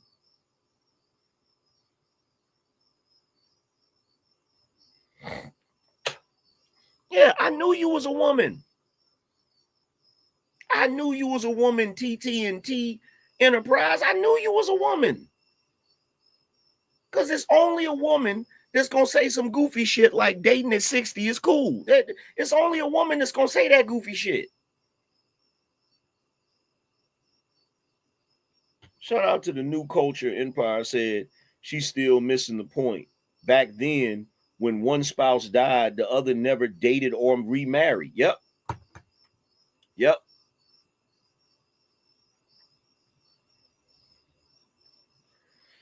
TT&T Enterprise said ours is 25 years, 4 kids, house, and business. And guess what? The moment you said in this chat room that dating at 60 is fine, if your husband really is sitting and laying in the bed next to you, he should have looked at you and said, why the fuck are you even thinking about dating at 60? If I ask my wife if dating at 60 is cool and she said yes, I'm going to say, why are you even thinking about that? Matter of fact,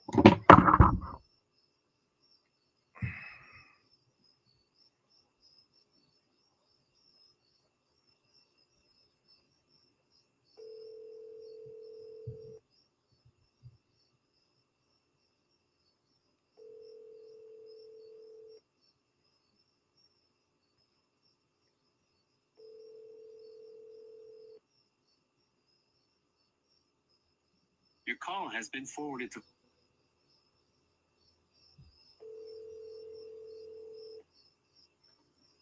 Answer the phone, woman.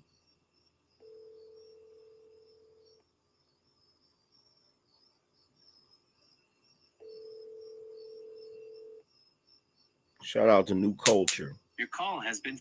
New Culture said her husband ain't safe. Nah, he ain't safe. Hell no, he ain't safe. Hell no, he ain't safe.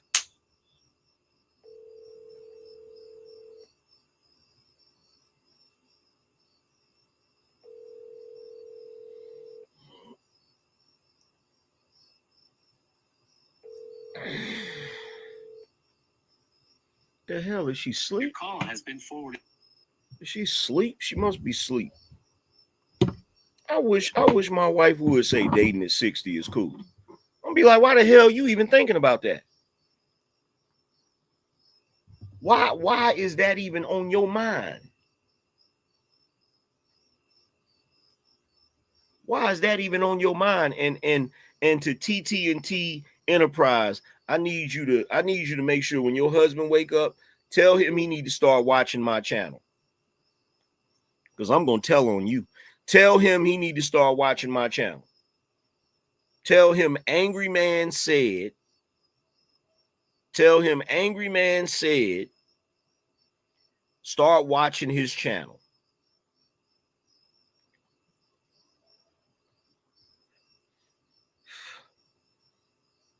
Because I'm gonna tell on you. I'm gonna tell on you. And if he say he cool with that shit, me and him gonna have to have a long conversation.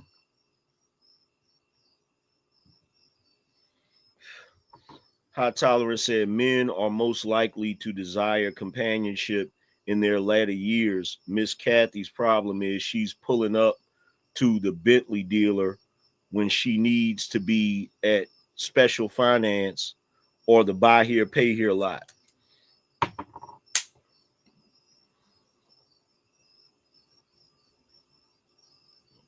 It wasn't on my mind. I came across your channel. I usually scroll past, and this is why. What's why?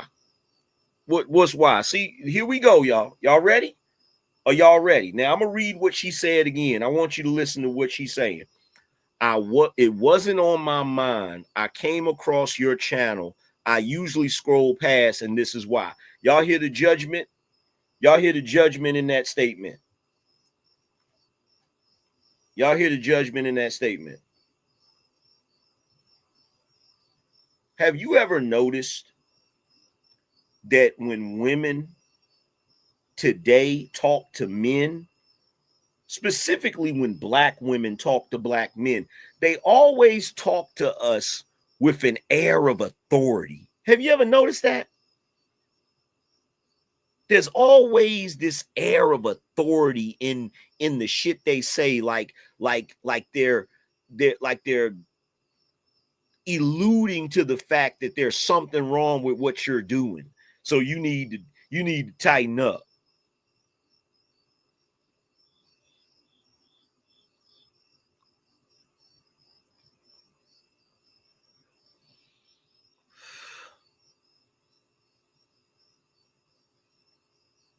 You men know, if God forbid you were single, you would try to date. It's easy because you're no, I would not date. I already stated this. I wouldn't date. I wouldn't date. You know why I wouldn't date? Here's the reason why I wouldn't date. The reason why I'm married is because I found the woman that I like. Okay? The reason why I'm married is because I like the woman that I'm married to. Now, some would say, don't you mean love? Love is different from like. You can love somebody and not like them. I love and like my wife, right?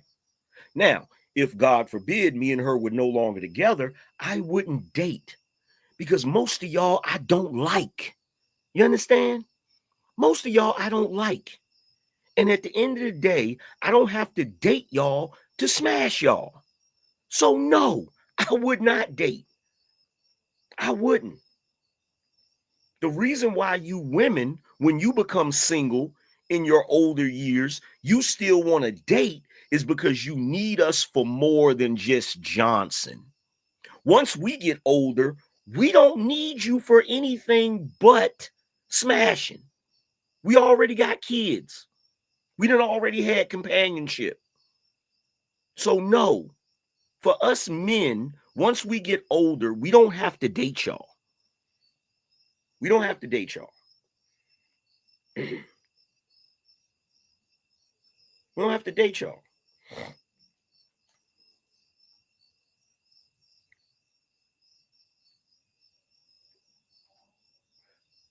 We don't have to date y'all. And the reason why we don't have to date y'all when we get older is because there's always some young 20-something, 30-something chick that need her phone bill paid.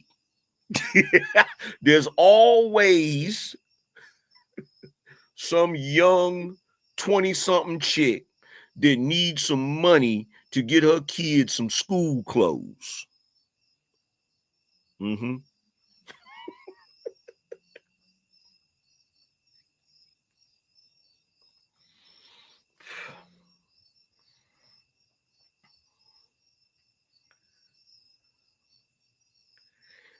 Let's see. TT and T Enterprises said, if I had to smash, as you say, I get a young man. Go right ahead. Go right ahead. He can smash you if he want to be clowned by his homeboys. He can smash you if he want to be. See, now here's another thing. You see how women always try to compete with us? I said something about older men dating younger women. Here she come. Well, I could date a younger man.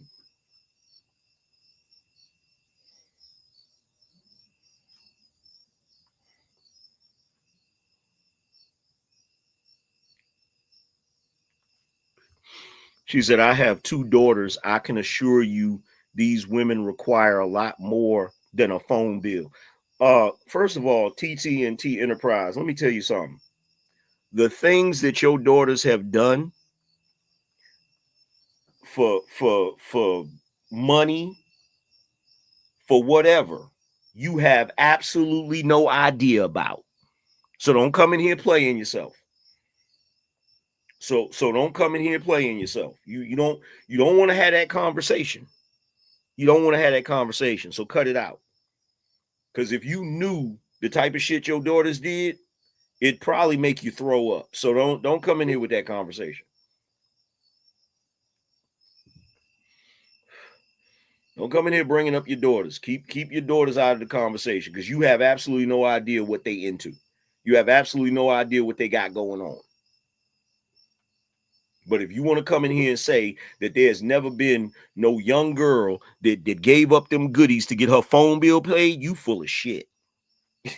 You full of it. You full of it. You don't know what you're talking about.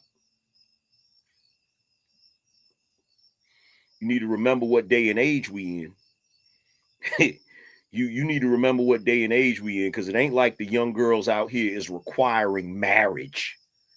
It ain't like they requiring marriage and security. Cut it out. Mine didn't have to. Daddy took care of us. You're a joke. You assume they all are the same. We are not. Whatever. You look, I'm not even gonna argue with you about that because I already know what it is. You can believe what you want to believe.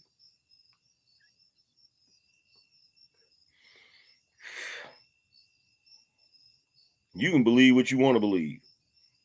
Okay. She said 29, 25, and I assure you mine are good. Okay. Well, I tell you what, answer this question for me. You saying that you saying that they are 29 and 25, right? Are they married?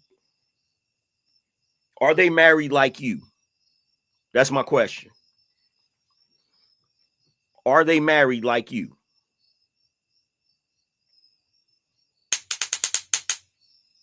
Are they married like you?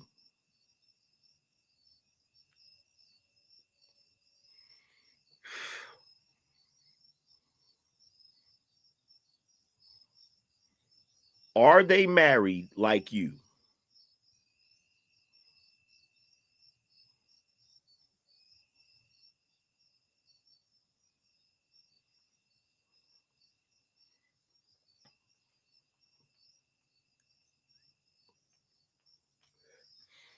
See how she came in here to, yes, the 35-year-old is, and the 22-year-old isn't, just graduated college, no kids. So the 35-year-old is married. And the third, so then why did you bring up your daughters when you said they're requiring more than a phone bill if one of them is already married? I don't understand the logic, because you could be capping. You could be capping.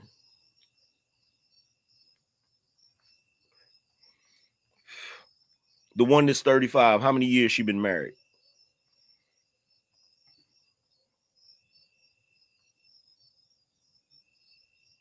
The one that's 35, how many years she been married?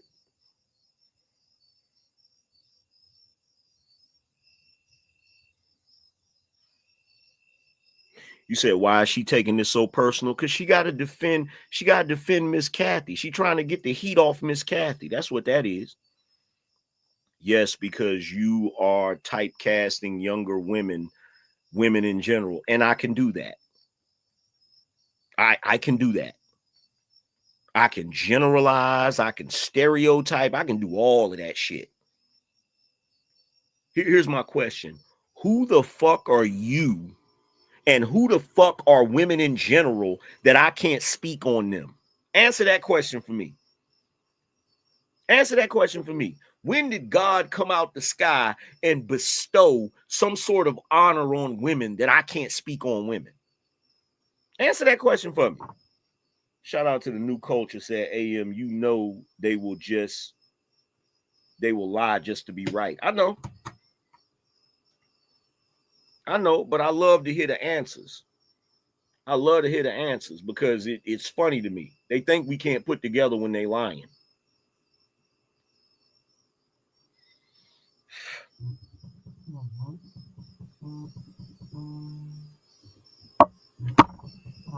Calling the wrong phone, babe.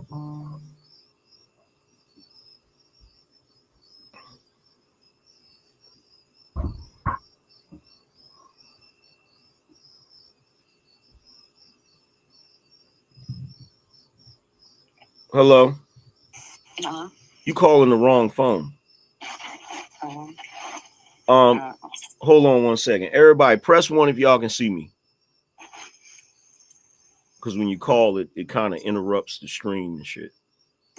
Press 1 if y'all can see me. Okay, cool. So, babe, check this out. Mm-hmm. The reason why I was trying to call you is because there's a woman in my chat room. I was talking about, what was I talking about? I was saying something. And it must have been in reference to being older or whatever. And she was like, I'm 60 and I'm dating. There's nothing wrong with that. And I said, there absolutely is something wrong with that. Mm-hmm. Why is she dating? Did her spouse die or something? Or is she I don't know. I think she was married or something, and they're no longer married or whatever, right? And I told her, I said, well, first of all, if you're dating at 60, you did something wrong. I said, because most women, when they get to that age, they stop dating. Mm-hmm. Right? So she's in here trying to tell me that she's there's nothing wrong with dating. And then another chick comes in here that claims she's been married for 25 years and she doesn't see anything wrong with dating at 60. And I said, if your husband heard you say that, I said, if my wife said there's nothing wrong with dating at 60, my response would be, why the hell are you thinking about dating at 60?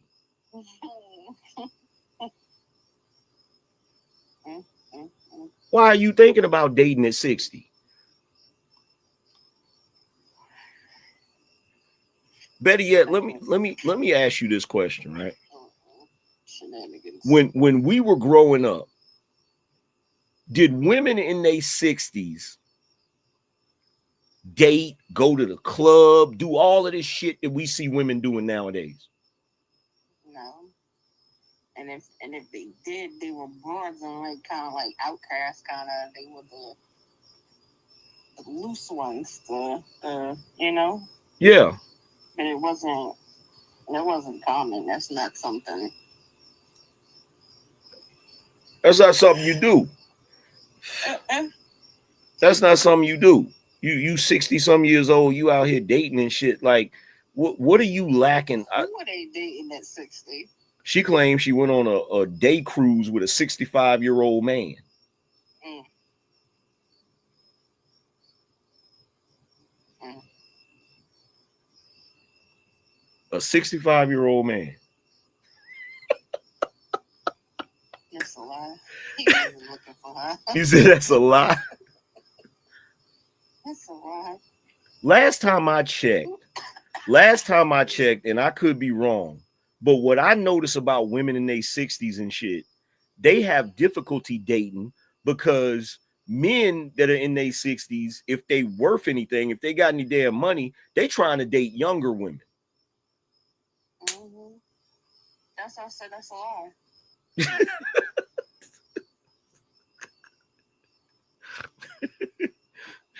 You know what she told me? She said, you must live in a different world because you must have encountered some nasty women. And I said, see, that's how I know you full of shit. Because ain't no 65-year-old man dating a woman unless she nasty. He wants somebody in their 30s or 20s, not even 20s, because he probably don't want to deal with the hippity hop shit. Yeah, but he's somebody in their 30s, maybe 40s. He's not dating nobody in their 60s. And then I told her, I said, so you went on this day cruise with this 65-year-old man. I said, did you give him some? She said, no, I don't have to. Just because I go on a date with somebody, I don't have to have sex. I said, man, she's 60 something. What you saving it for? It's about to be no good. Babe, this is what I said to her. I said, you telling a dude that you can. I said, what do you do? You tell him you don't give it up on the first date. I said, the first date you went on, Reagan was probably president. The fuck is you tell? What you saving it for at this age? At this age?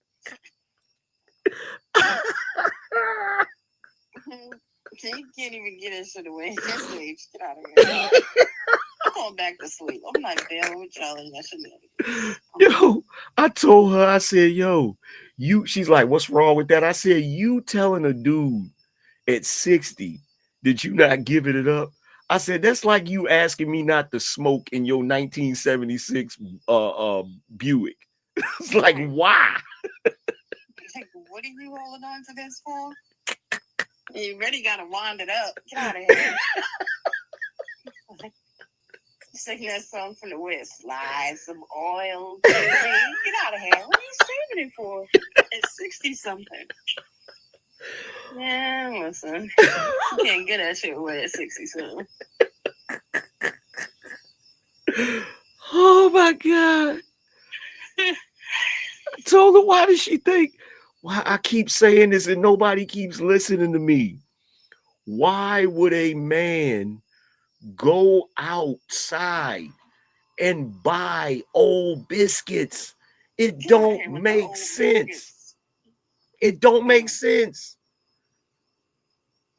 It doesn't make sense. Like, this is why they don't get it. This is why when you meet someone when you're young and the two of you like each other and you love each other, you get married and you make the shit work. To me, a woman dating in her 60s is like a nigga clubbing in his 60s. Who does that? I'm sure there's a few, but that don't make it right. There's things that when you get older like that, there's things that become a priority in your life that overrule dating.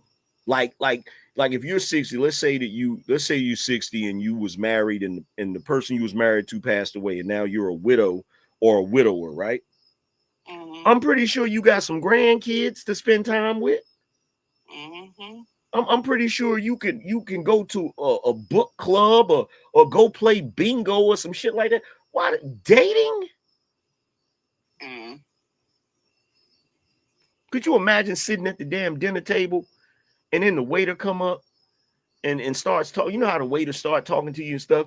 And at 60 years old, you look at him and say, "This our first date." Get your if you don't get your old ass up out of here, Gertrude. What the hell you mean your first date? This ain't your first date. Mm. Yeah, something went wrong. Mm-hmm. Ain't telling the whole story. And then I said, look, I said, why would you want to at 60? Like, you gotta learn a whole new person, and why would you want to? I said, these old dudes don't care about dating because there's always some young girl in her 20s that need her phone bill. Thank you. That's what I said. And guess what? They need a phone bill paid. Guess what? The other chick, the one that said she's been married 25 years, she said, well, I got 2 daughters and I can guarantee you they're expecting more than a phone bill. And I said, lady, you have no earthly idea what your daughters have done. So don't even go there. Exactly. You have no idea. Like, I don't even want to try to imagine the shit that my children have gotten into. I'm not even gonna waste my time thinking about no shit like that. But she's sitting there trying to act like, so I said, are your kids married? She was like, well, yes, the one that's 35 is married, and the one that's in her 20s just graduated college. And I'm like, you still don't know what the fuck they got going on. Right, that don't mean Mr. James didn't go over there. Exactly. There's women. Mr. James. Exactly. There's women that's in relationships that's calling Mr. James.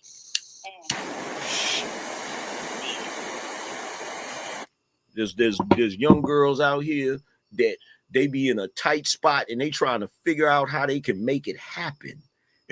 And they usually, the fallback is usually there's some old dude that was eyeing them.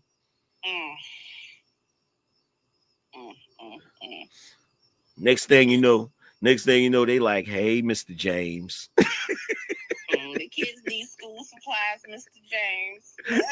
And Mr. James is like, well, shit. Hey, they need school supplies. Hey, well, look, you gotta want to help yourself. Because I'm gonna tell you right now, the only thing, see, if you leave here today, ain't gonna be no more struggle. You're gonna have cash money. But the only thing that's separating you from that struggle and having that money in your hand is that bed in there. That's so gross. And I know people do it. Like, that is so, Lord. I'm like, fuck it. I call electric company myself. Just cut the goddamn lights out. I don't even need that bad. Cash money.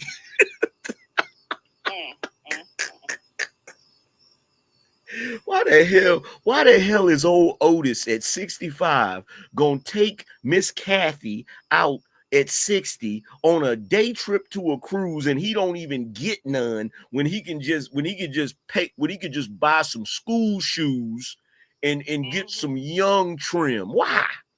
He ain't gonna do that. It don't make sense.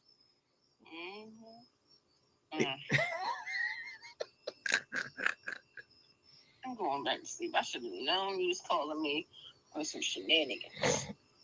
No, because I wanted them to hear it because I knew what you was gonna say. I wanted them to hear it come out of your mouth because they think I'm just saying it because I'm a guy. Like, no. If you in your 60s and you out here dating, you did something terribly wrong. Because if I was 65 and me and you wasn't together, I'm not dating. I quit. I'm not about to learn a new person and man, fuck all of that shit. I'm good. I'm good. You feel me? She talking about something. I don't want to be alone. I said, shit. They give away cats. They give away cats. I don't want to be alone, man. Being alone is peaceful, lady. Shit. She don't want to be alone. I don't know why people keep saying shit like that. I told her, I said, then on top of that, I said, them old dudes don't want to deal with y'all. Because when y'all get, when you know as well as I do, when women get on up in them ages like 60, they start getting real peculiar about goofy shit. Like just, I told him, I said, Otis gonna try to take you home and y'all gonna get ready to do the do. She gonna be like, put some towels on that bed because I don't want to mess up my sheets.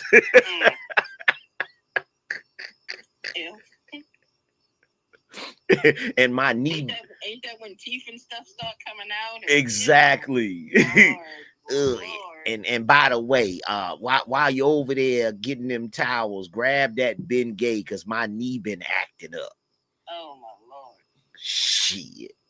Not Bengay. My arthritis been acting up. Not something that should be discussed right before the do. Ew. Why is it? But here's the other thing. Why is a 60-year-old woman even preoccupied with dating and sex? That don't make sense to me. It don't make sense to me. Oh, hoes need love too. And there it is right there. That's what the problem is. Oh, hoes need love. These ain't ladies. These is old 304s. That's done crapped out in the casino of life. That's okay. They spent their so-called good years twerking and wanting to be city girls and shit. And then they wait till they get 50, 60 years old. Talking about, I'm looking for man. You should have been. Watch this, babe. The chick that said she was married for 25 years, she said, my husband and I have weathered the storm. You two can we all get old. I'm 35 with arthritis and he still rubs them. I will take him and any which way. What the hell is she? What is she talking about? And she been married for 25 years. How's she 35? What? And you got married when you was 10? No, she said her daughter was 35. Oh. She older than that. What? She older than that. What time is it? Why is she on YouTube arguing with somebody and she got a whole husband somewhere? She claimed you better go check on him. She claimed he laying in the bed asleep. Go check on him. Put a mirror under his nose and make sure he's still breathing your old ass. I told her, I said, yo, when he wake up, I said, tell him he need to watch my show because I'm going to tell on you. I said, hey, why are you thinking about dating at 60 if you happily married? Right. People be spending their time and energy on the wrong shit. I say, like, I'm married. I don't be on YouTube in the middle of the night just arguing with people and picking fights and stuff. I don't listen. I got a whole husband I can argue with. Get out of here. I'm just gonna just get on the internet and just get you a damn hobby. This is your hobby? Get you a blanket or something. Look, she said he's sleep like you were, except he's in our bed, not in a separate room. Bitch, first of all, I'm in our bed and you're outside. Listen, we don't sleep in fucking separate rooms, Gertrude.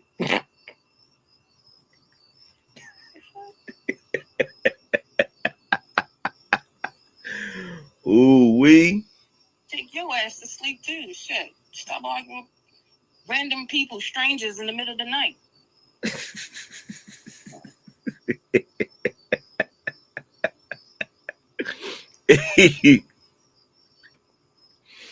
TT&T Enterprise. Trust me, you don't want that smoke with my wife. Trust me. You might as well just go ahead and be quiet. What happened? You might as well just go ahead and be quiet. She said, I have 4 businesses we do. What?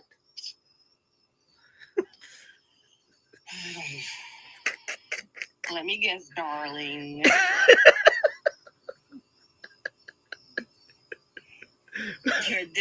You're a content creator / you probably got some kind of fake ass housekeeping cleaning service / get out of here. If you got 4 businesses, shouldn't you be fucking tired? Go to sleep. What the fuck? And I don't fucking care. Like, why do people? I run 4 businesses. I don't fucking care. How was that a fucking issue? Nobody asked you for your fucking resume or what you do. Fuck. Why the fuck do I care? Did I apply for that shit on Indeed or something? I don't give a fuck. You can have 6 businesses. And oh my God. Shit. How the fuck did that even? You talking about your age and dating at 60, 65? I run 4 business. Okay. Fuck that got to do with the price of tea in China.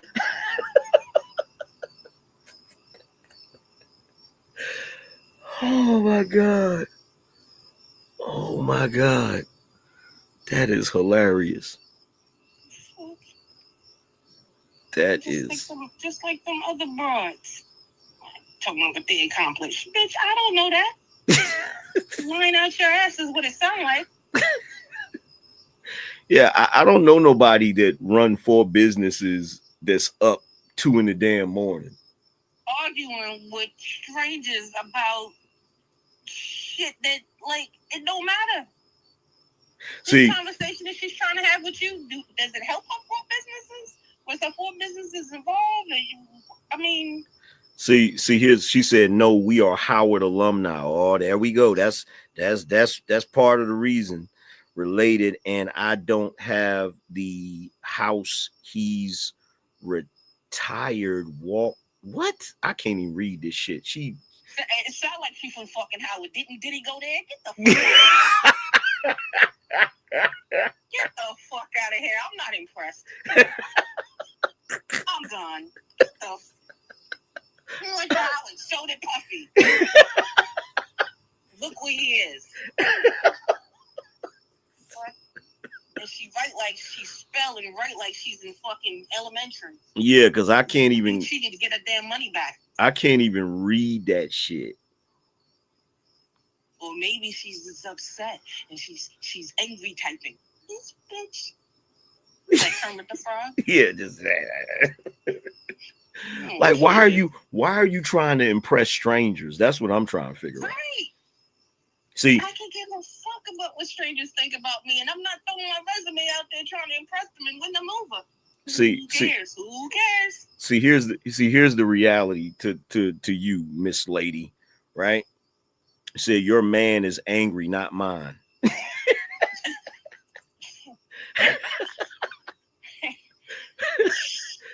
He may be angry, but he ain't broke, bitch.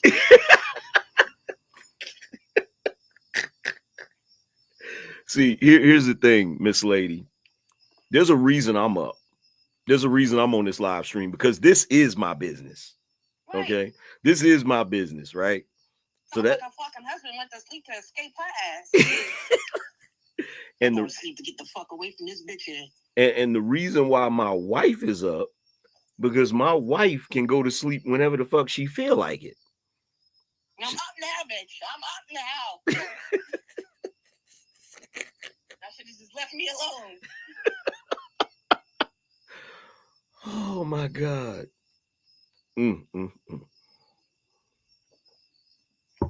Come she went to Howard. And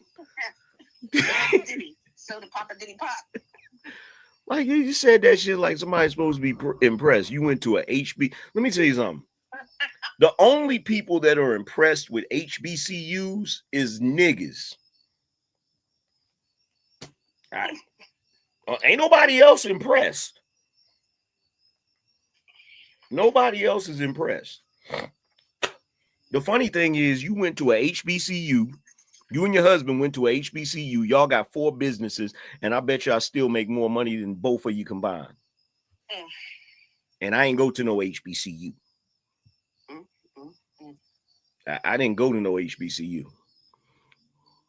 She said that shit like it was supposed to hurt somebody's feelings, or you supposed to bow down to something. Like,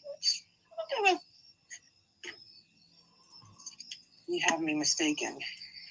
Said this is your channel, dummy. I don't want you to. What?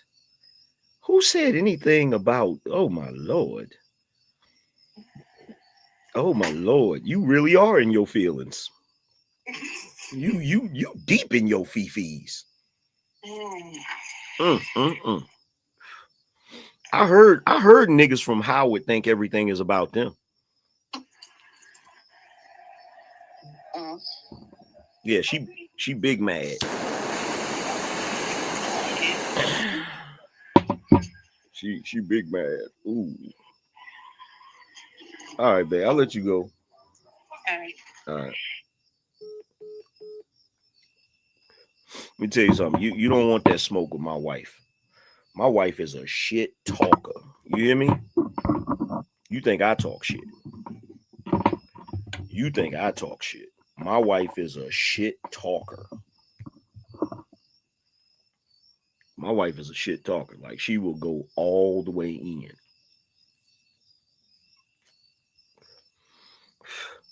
She will go all the way in. Let's see. Don't be so mad. You the one that's mad. You the one that's typing. Look, you so mad you ain't even typing correctly.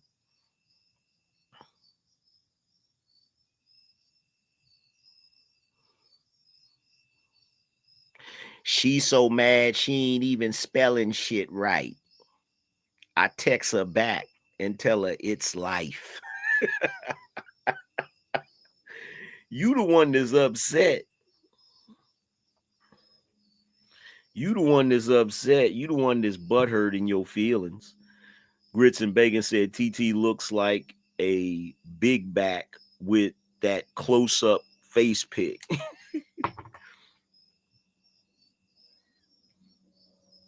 My husband is a Harlem dude. And what's your fucking point? Ooh wee. Hold on. Ooh wee. Ooh wee. Ooh wee. Hey, come here real quick. You gotta hear this. You gotta hear this. You gotta hear this. So she jumped back in there. She said, my husband is a Harlem dude. What that mean? You do Harlem Shake? What that mean? My wife said, what that mean? He can do the Harlem Shake? What did you think? Wait a minute. Let me ask you this question. Did you think telling us that your husband is from Harlem was going to impress us? Did you think that was going to impress us?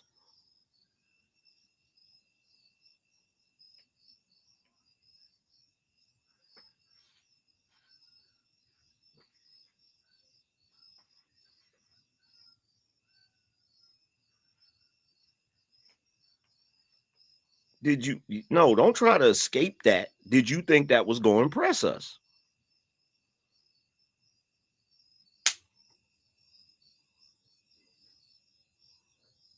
It damn sure ain't going to impress me. Now, if you said your husband was a Brooklyn dude, I might have been impressed. If you said your husband was from BK, the county of Kings, I might have been impressed if you said that.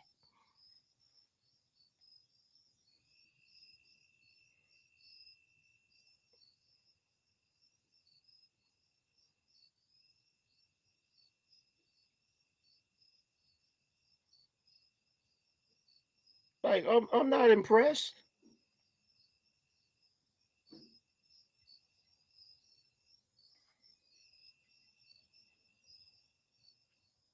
said, I'm from Brooklyn, Ninja. What part of Brooklyn? What part of Brooklyn you from? What part of Brooklyn you from?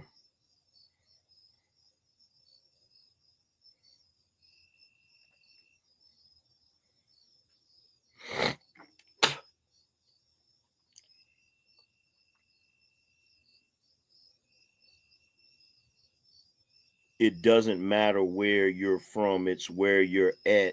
And young man, you are straight right. What? Bed-Stuy? You a Bed-Stuy lie. You a Bed-Stuy lie.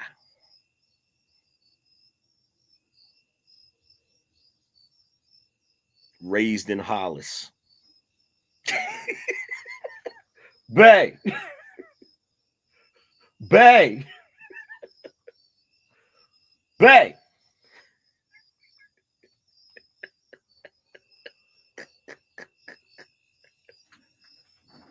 I said, if you said your man was from Brooklyn, I might have been impressed, right? She said, I'm from Brooklyn, Negro. I said, what part? She said, Bed-Stuy, raised in Hollis. Babe, you impressed with Hollis? There's a Hollis in Brooklyn? I thought there was a Hollis down the street from my house. In Queens. I never heard of Hollis in Brooklyn. I think she meant she's from Brooklyn, but she was raised in Hollis.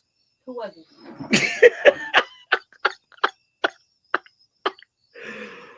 Oh my God.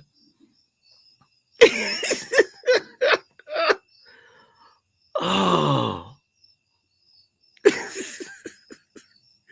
Yeah, no shit. We know Hollis is in Queens. What the fuck is wrong with you? Yo, what the fuck is wrong with you? What's wrong with you? Something's wrong with you. Something is seriously wrong with you.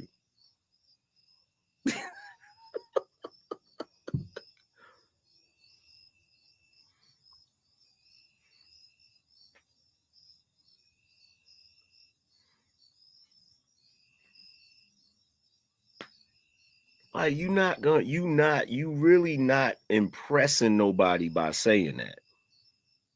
You really not. Where are you currently living? You still in New York? You in New York right now? You in New York right now?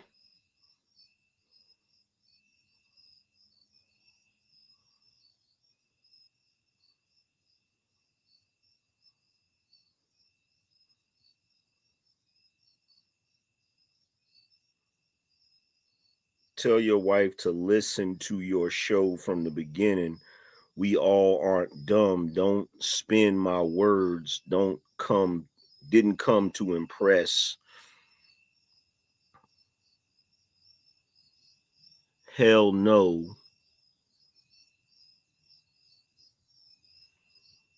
Where is that? Where's she saying she's at now?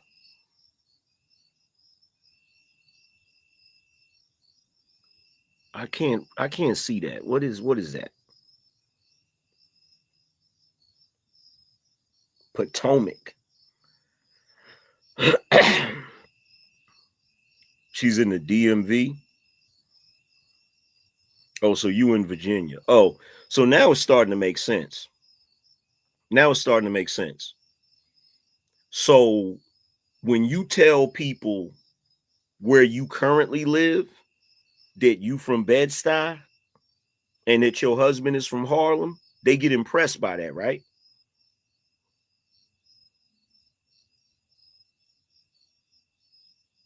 They get impressed by that, right?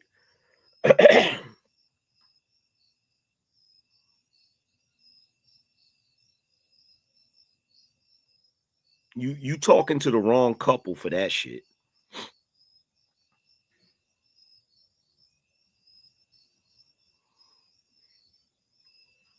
You talking to the wrong couple for that shit. Because see, now what we go into is, okay, cool.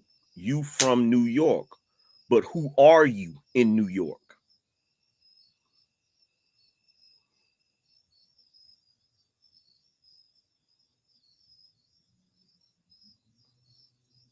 See, now we get to get into that conversation. Who are you in New York?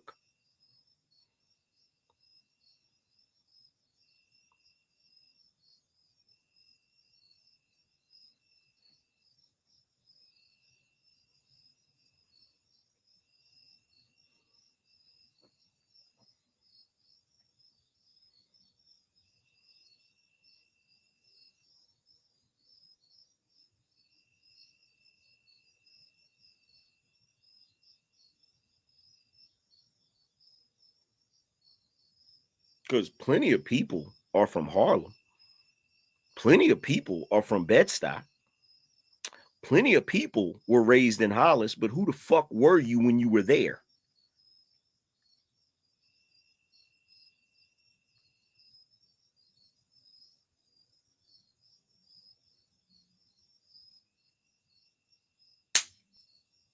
Huh?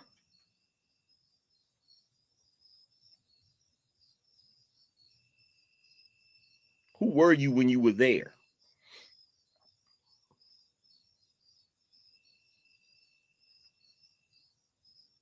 No, don't try to change the subject back to me talking about women being 60. No, you said something. You said your man was from Harlem. Like I'm supposed to be impressed by that. What is that supposed to mean? See, here's the thing that you got to understand about somebody like me.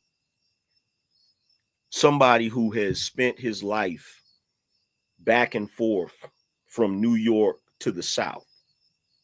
The one thing I understand is that there are some people that come from New York that never really did anything significant, but when they go down south, they use I'm from New York like a threat. When you said your man was from Harlem, what was I supposed to say? Oh no, he's from Harlem.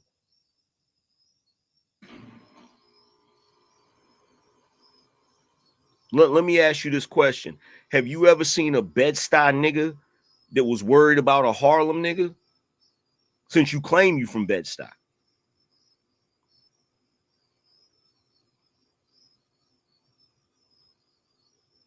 Since you claim you from Bed-Stuy, since you claim you from Brooklyn, have you ever seen a Brooklyn nigga that got, oh no, dude from Harlem? Have you ever seen that?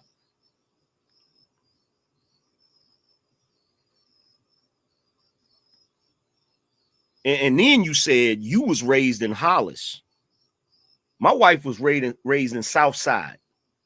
Have you ever seen a chick in South Side from South Side Jamaica, Queens, by way of Queensbridge that was worried about a Hollis chick?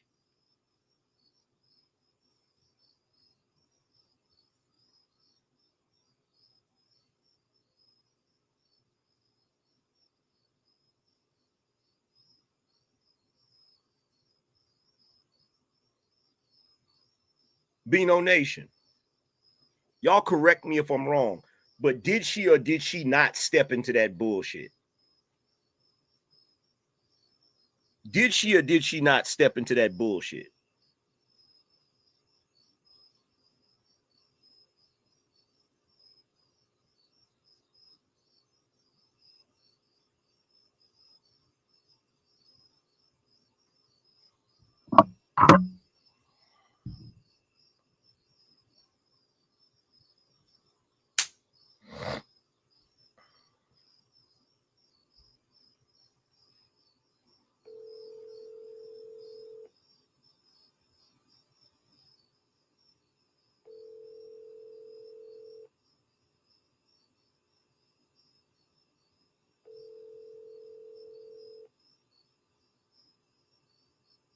Your call has been for.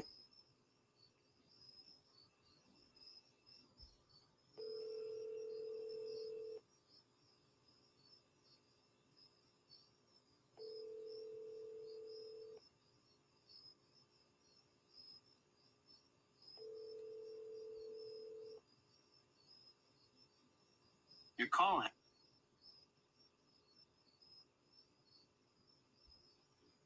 What is she doing? She was just right here.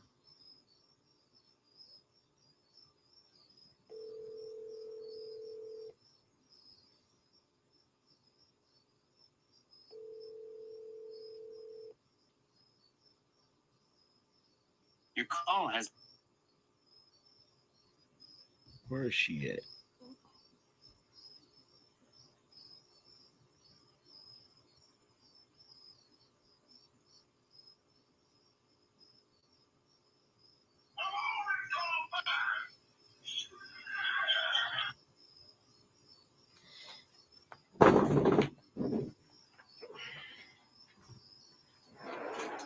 You got your phone with you? I'm gonna call it. Answer it real quick.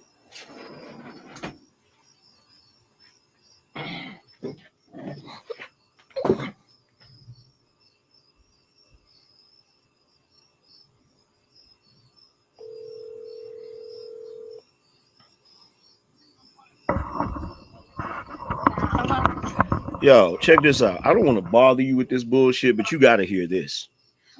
Oh, God.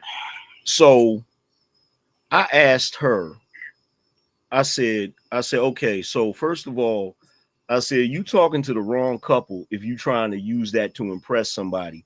I said, you talking about your man from here and you from here. My question is, okay, cool. Y'all from New York. Who are you in New York? Mm-hmm. And so when I said that, I said, okay, fine. I said, where are you currently? Are you in New York right now? And she's like, no, she basically in Maryland. I said, oh, so I get it. So you probably the type of New Yorker, because you're in Maryland, you tell people you're from New York, and they're and the niggas in Maryland is impressed with that. Mm-hmm. So I told her, I said, you claim you from Bed-Stuy. I said, when have you ever seen a Bed-Stuy nigga worried about a Harlem nigga? That's number one. I said, number two, you said you was raised in Hollis. I said, and I'm gonna ask you this. As a woman from Southside Jamaica, Queens, are you impressed with Hollis? No.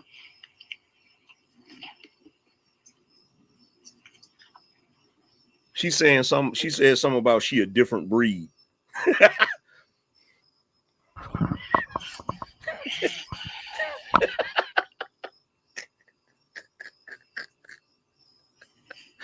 Lord have mercy. First of all, don't nobody brag about being from fucking Hollis. Mm. I'm from Hollis, okay? Exactly. If I'm not mistaken, What's that, the good side of Jamaica? Like what? If I'm not mistaken, correct me if I'm wrong, but niggas from Hollis, they'll say Queens. Mm-hmm. And niggas from Southside will say Southside. Mm-hmm. I'm just saying. She said some goofy shit in the chat, like niggas was gonna be like, oh snap, for real? Like what? And how many people are from freaking Harlem? Just Like, not impressed. No, what she thought when she said that is what you said. She probably thought that she was going to be impressed that she was from New York type shit. Like, saying Hollis to me is like saying fucking Schenectady. Nobody cares. Schuylkill Haven, PA. Like, nobody cares. Poughkeepsie. Yeah. Oh. Nobody cares. Oh my God. That's freaking hilarious. Wow, that's Hollis whole weight because of Run DMC. Get out of here. Ain't that nigga Ja Rule from Hollis? Yeah. Because of the kind of people they spit out.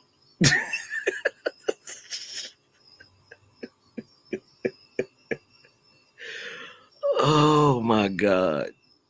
Niggas that want to brag about going to school with Diddy.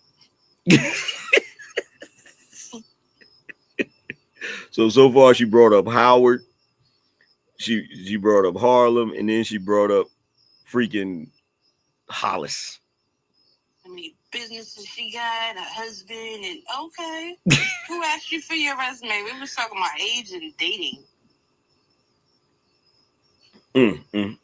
Sounds like she's trying to impress herself. You're trying to get out. Okay, like, pat yourself on the back. Dislocate your arm while you do it. Nobody cares.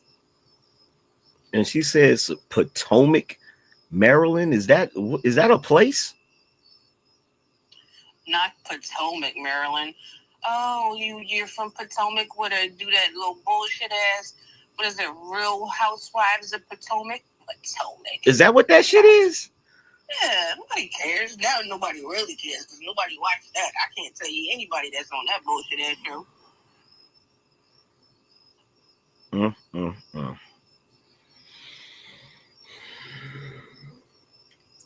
People didn't even know it was a place till that show came up.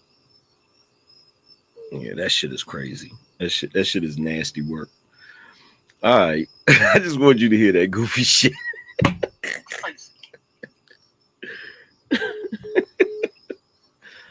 Oh my God. She said Hollis. She said Hollis, y'all.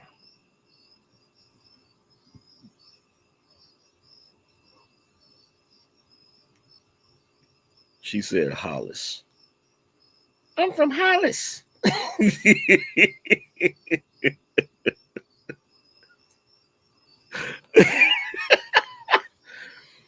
Oh my God. Why do people do this? Why do people come to my channel with this goofy shit, bro? Why do people come to my channel with this goofy shit? I'm from Hollis. We built different. Said nobody in the history of ever. Said nobody in the history of ever.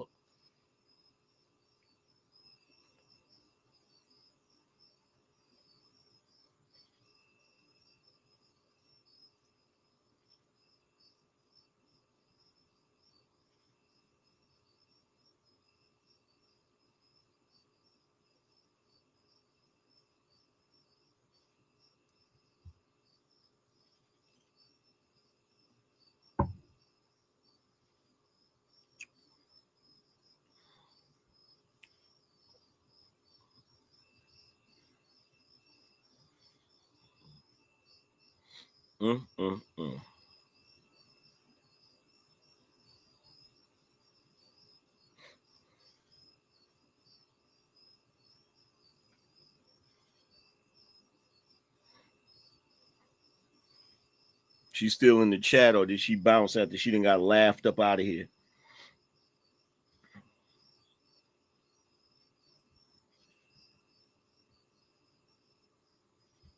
She's still in here, or did she get laughed up out of here? Let's see. Shout out to Brendan. He said payment for services rendered. Appreciate you. Shout out to the collector. He said for intelligent dialogue. Appreciate you, broski.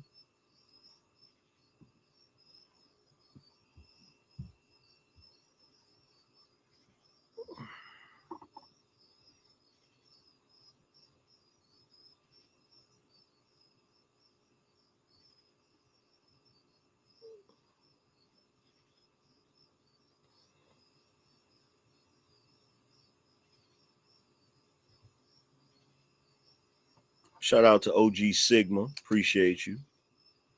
Shout out to Andre. He said B-Dubs, the original tranny, wish they were. Said BW, the original, wish they were born US.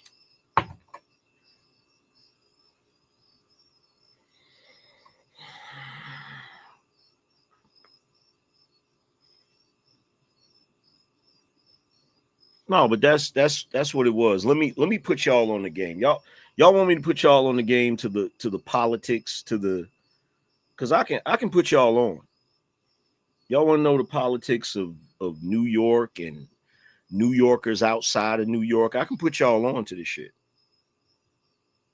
So the way it works, right?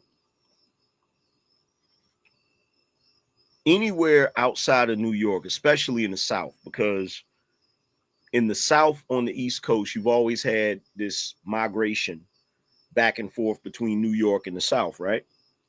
And New York has always had a reputation, right?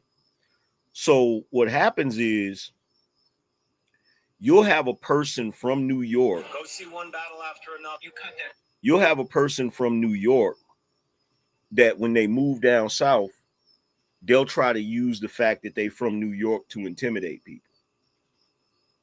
And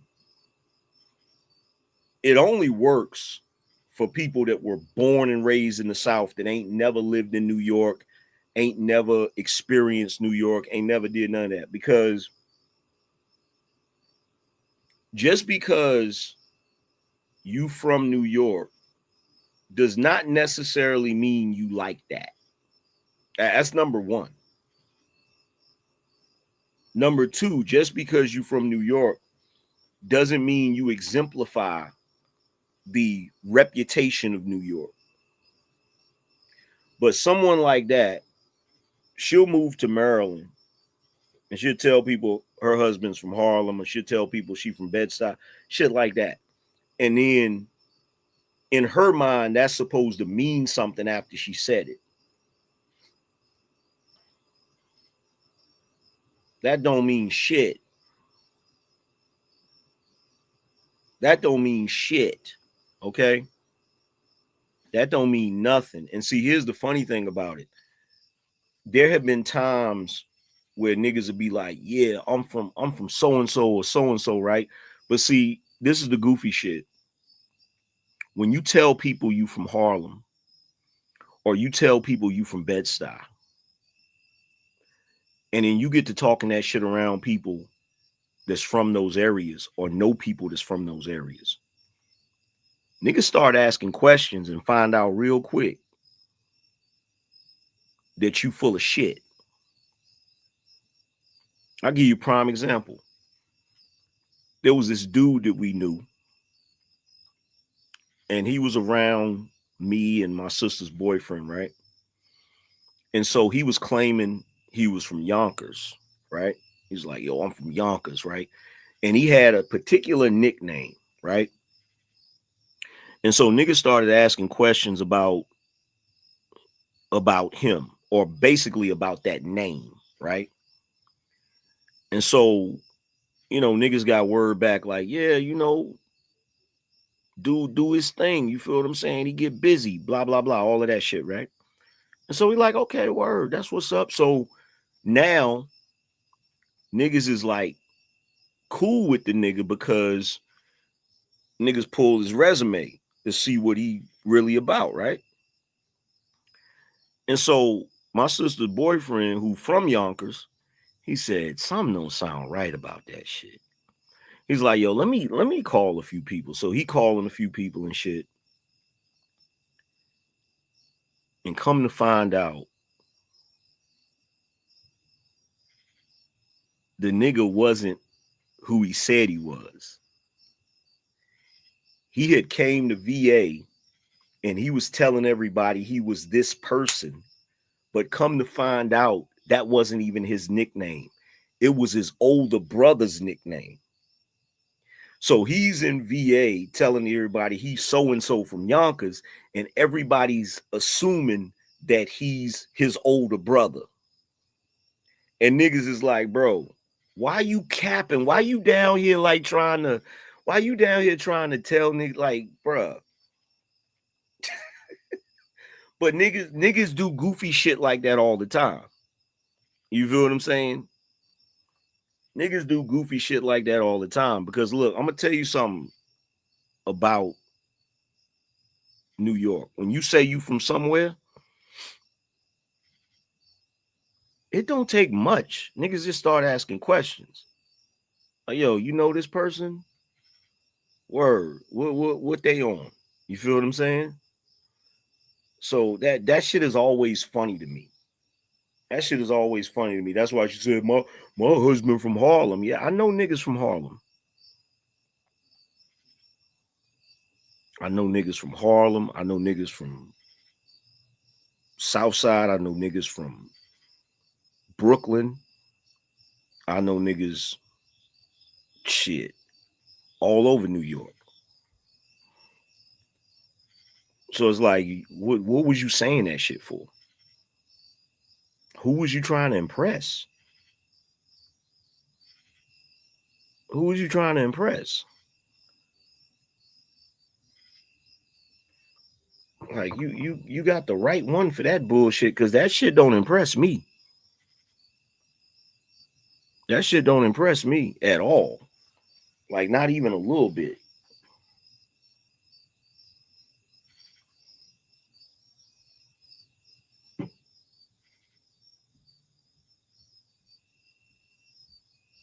And anybody, let me tell you something. Anybody that what's the best way to say this? Because I'm not trying to glorify anything, right? I'm not trying to glorify anything. So I'll just say it like this. Anybody, what happened? Did she get booted from this channel and she went to the other one?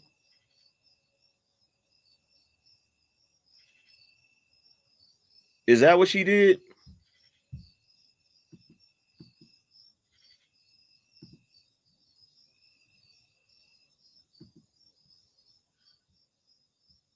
Did she get banned from this channel? Because she about to get banned from the other one too.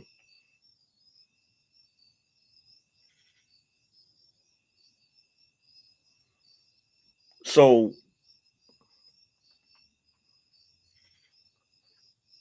here's the thing, right? Anybody that's ever really been out there, right?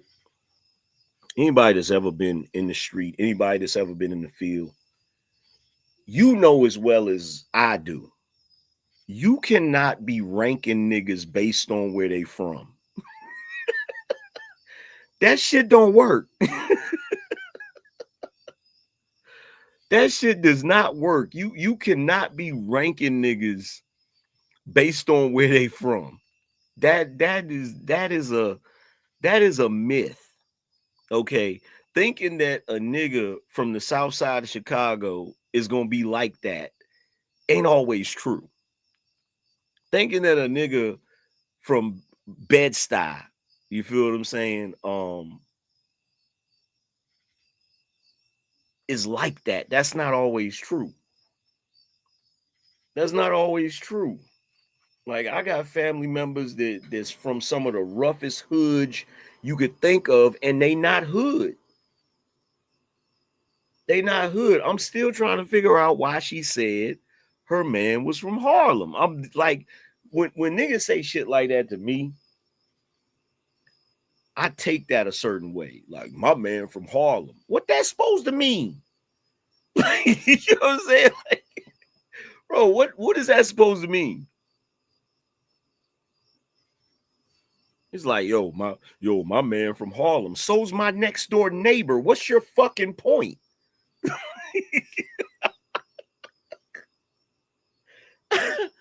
Like, what? Oh my God. No, all that was, I'm gonna tell you what that was really about.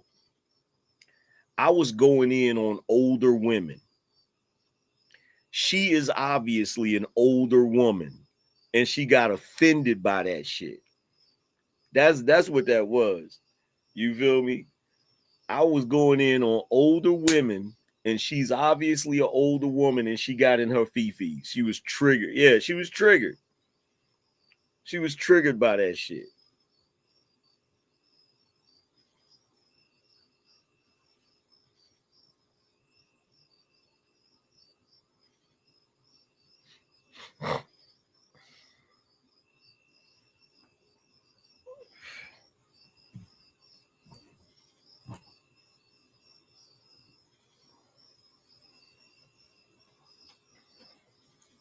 Talking about I'm from so and so, nigga. I'm the type of nigga I go to New York and be in your hood, taking photos. Like, BINO Nation, am I lying? BINO Nation, am I lying? Am I lying? I go to New York and be in Harlem, talking about and be getting mad and get love. Niggas be walking up like, ain't you the Angryman? Yeah. What's good?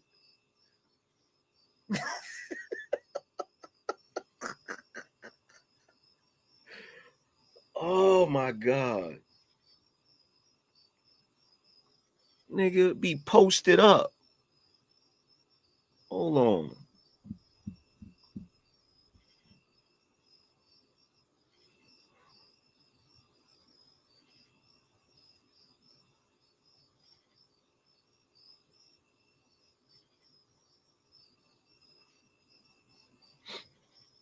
I don't really take that many pictures when I'm in New York.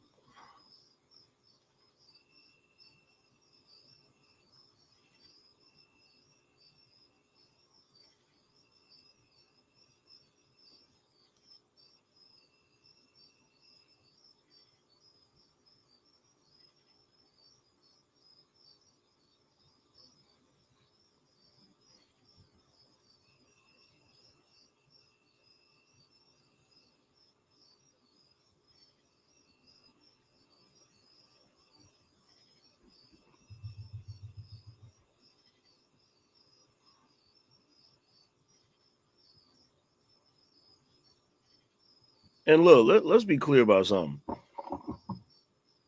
I'm the type of nigga I will literally, well, let me not say go anywhere. There's certain places I ain't trying to go because niggas don't know how to act. You feel what I'm saying? But yeah, I'm not impressed.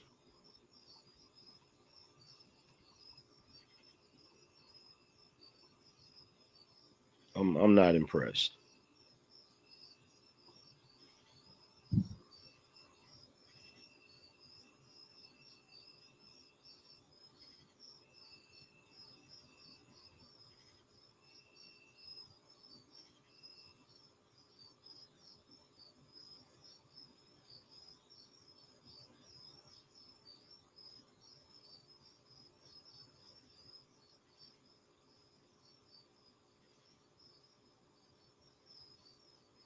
That's right outside of Marcy.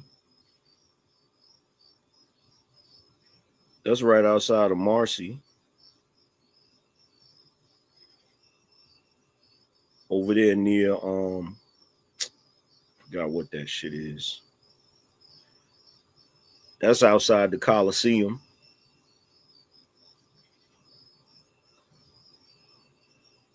That's in South Side.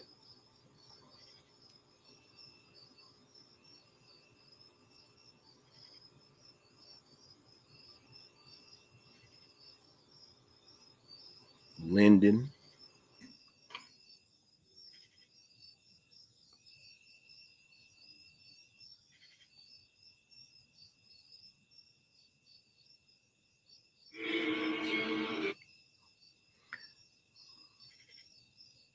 It's me in Cambria Heights buying liquor.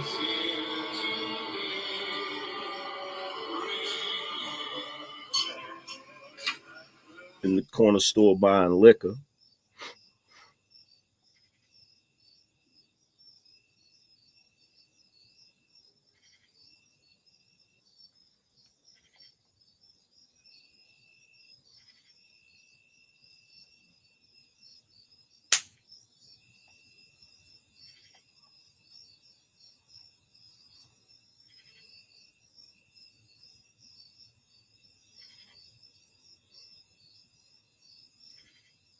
Can anybody tell me where that Waffle House is at?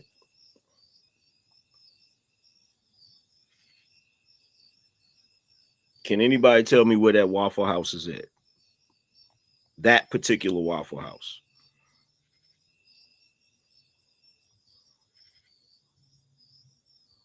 Somebody tell me where that particular, excuse me, I mean White Castle. I'm bugging. Fuck, I said Waffle House. Tell me where that particular White Castle is at.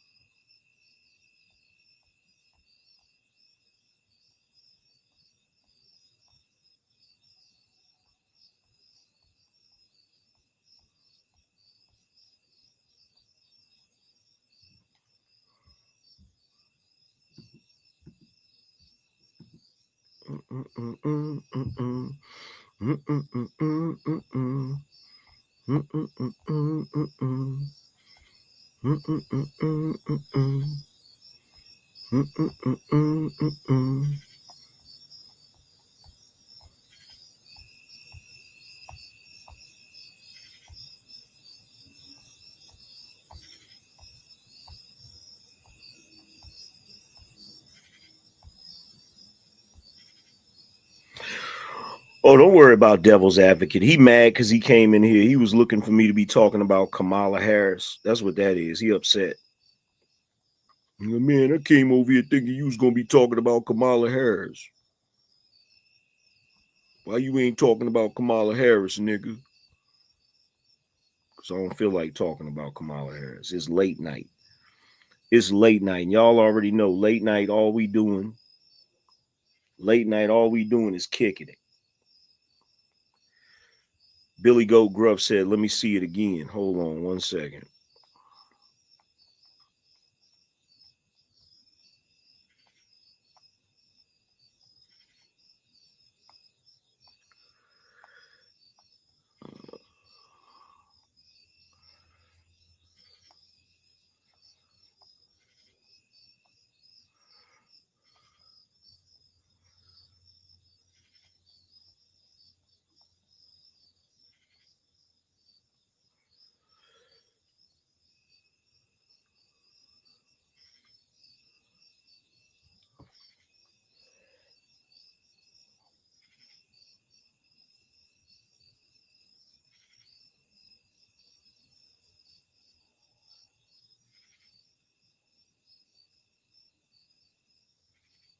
You see it?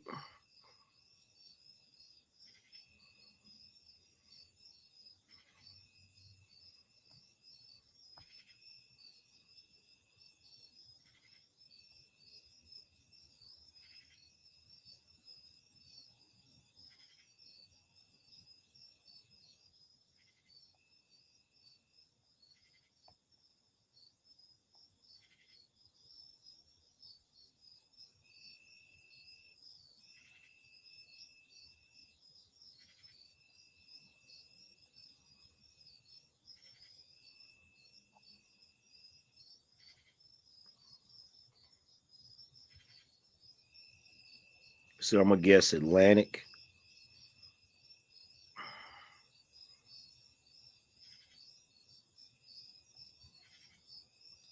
So on Springfield Boulevard.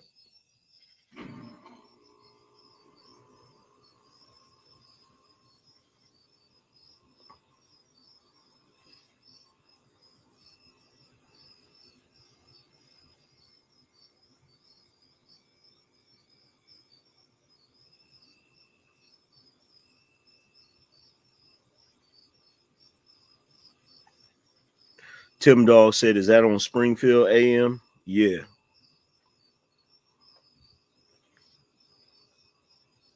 Fuck.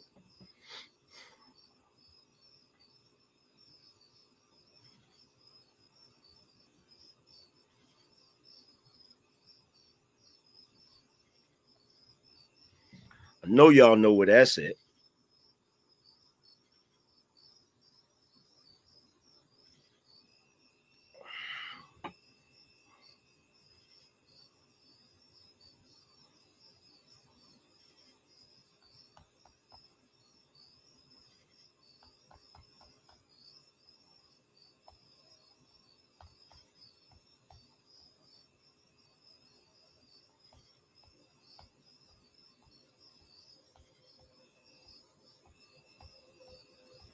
I haven't, you know what? I think I want to. I think I might want to go to New York this week. Now that I'm thinking about it.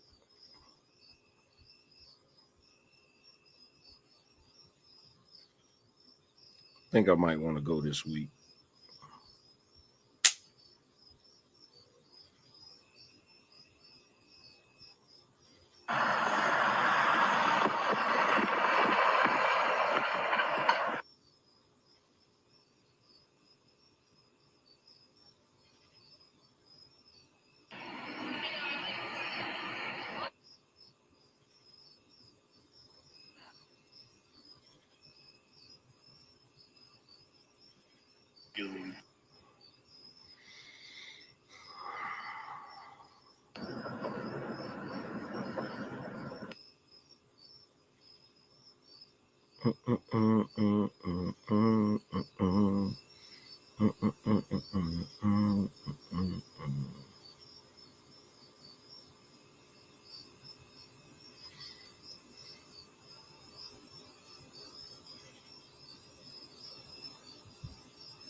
Anyway, I got to start doing my streams earlier.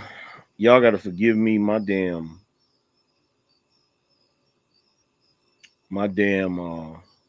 schedule has been off. It's been off like crazy. I got to get back on schedule, get everything back to where it was before.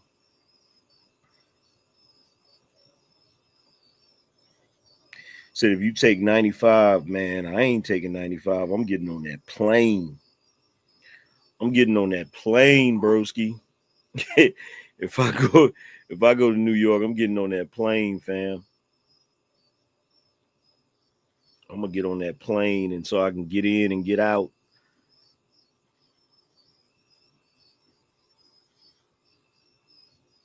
I ain't trying to stay long. I'm gonna just breeze through. And keep it pushing.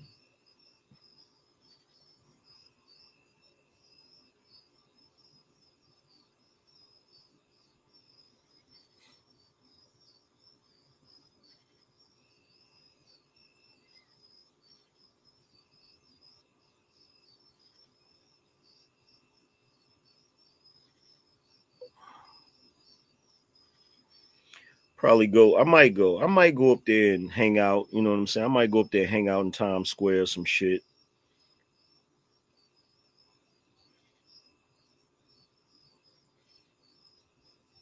My daughter's up there in Brooklyn right now. She went up there for Fashion Week.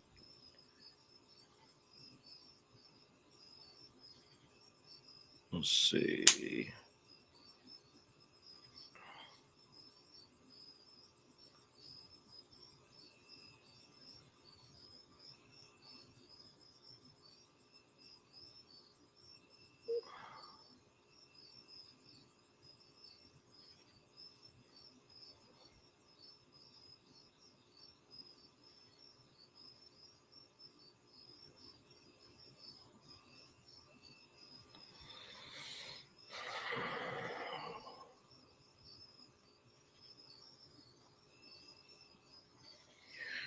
But anyway, say AM, you gonna post some clips out there? If I go, you know I will. If I go, y'all already know. You know I'm gonna go live. If I go up there, you already know.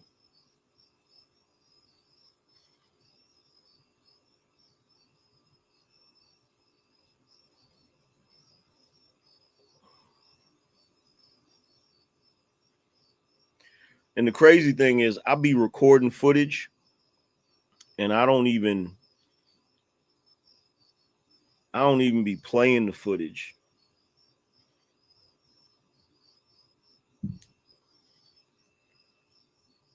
Like this footage right here, I got the GoPro and everything.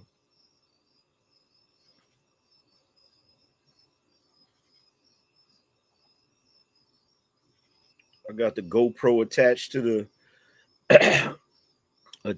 the book bag. I was gonna record a bunch of stuff and and post it, but I ended up like, it's crazy because when I go places, a lot of times, like, I be enjoying myself so much that I don't really, you know what I'm saying? It never really occurs to me. Like, it never really occurs to me to like get as much footage as I can get and put it all together and shit.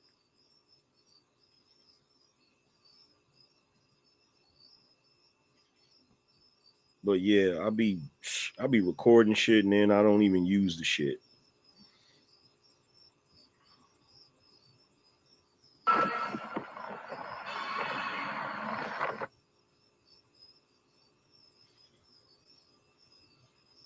Like, I be getting mad footage and I don't even be using the shit. You feel me?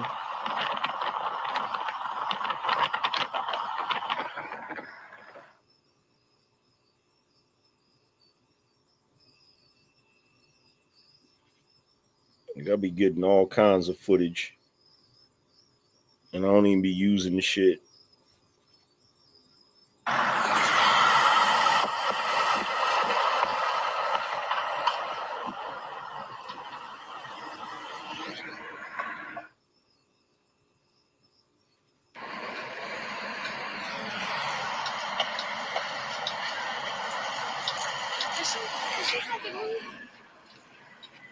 me this shit. Yo, I'm out here.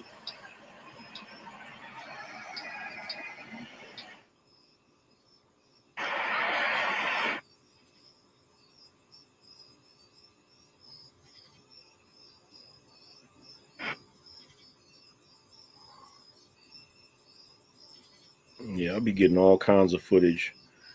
And I don't even be using the shit.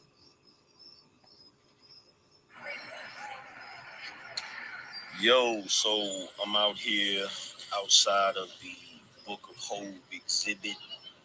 I told y'all that I was gonna go check it out, see what's going on with it. And it's cool. I like the exhibit. You feel me?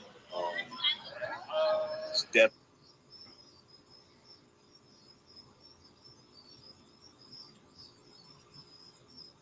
Yeah, I don't even be using the footage, man.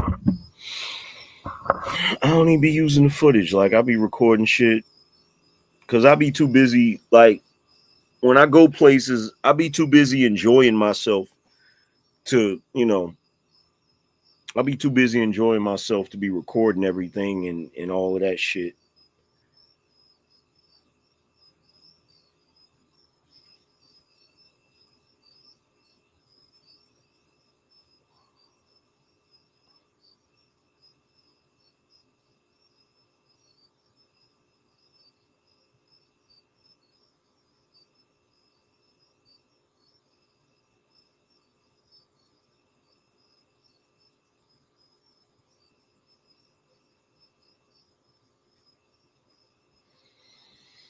But anyway, I've been on here long enough, man. Shout out to everybody that came through and hung out with me. I appreciate y'all. Um, I was gonna go more in detail about, the topic, but roasting Shorty about being 60 and dating, that shit was just funny as hell. That shit was funny as hell, bro.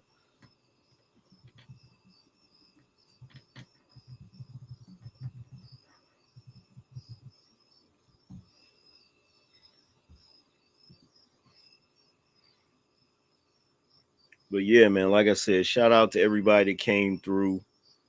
I appreciate y'all for tuning in. Make sure you guys go check out my book, The Angryman Standard, which is available on Amazon. All you have to do is type The Angryman Standard in the search bar and it will come up. If you want to check out the merchandise, all you have to do is click the link on the screen, or you can go to shopBinoNation.com. Again, that's shopBinoNation.com. But other than that, man, salute to everybody. I'ma holler at y'all later. Deuces.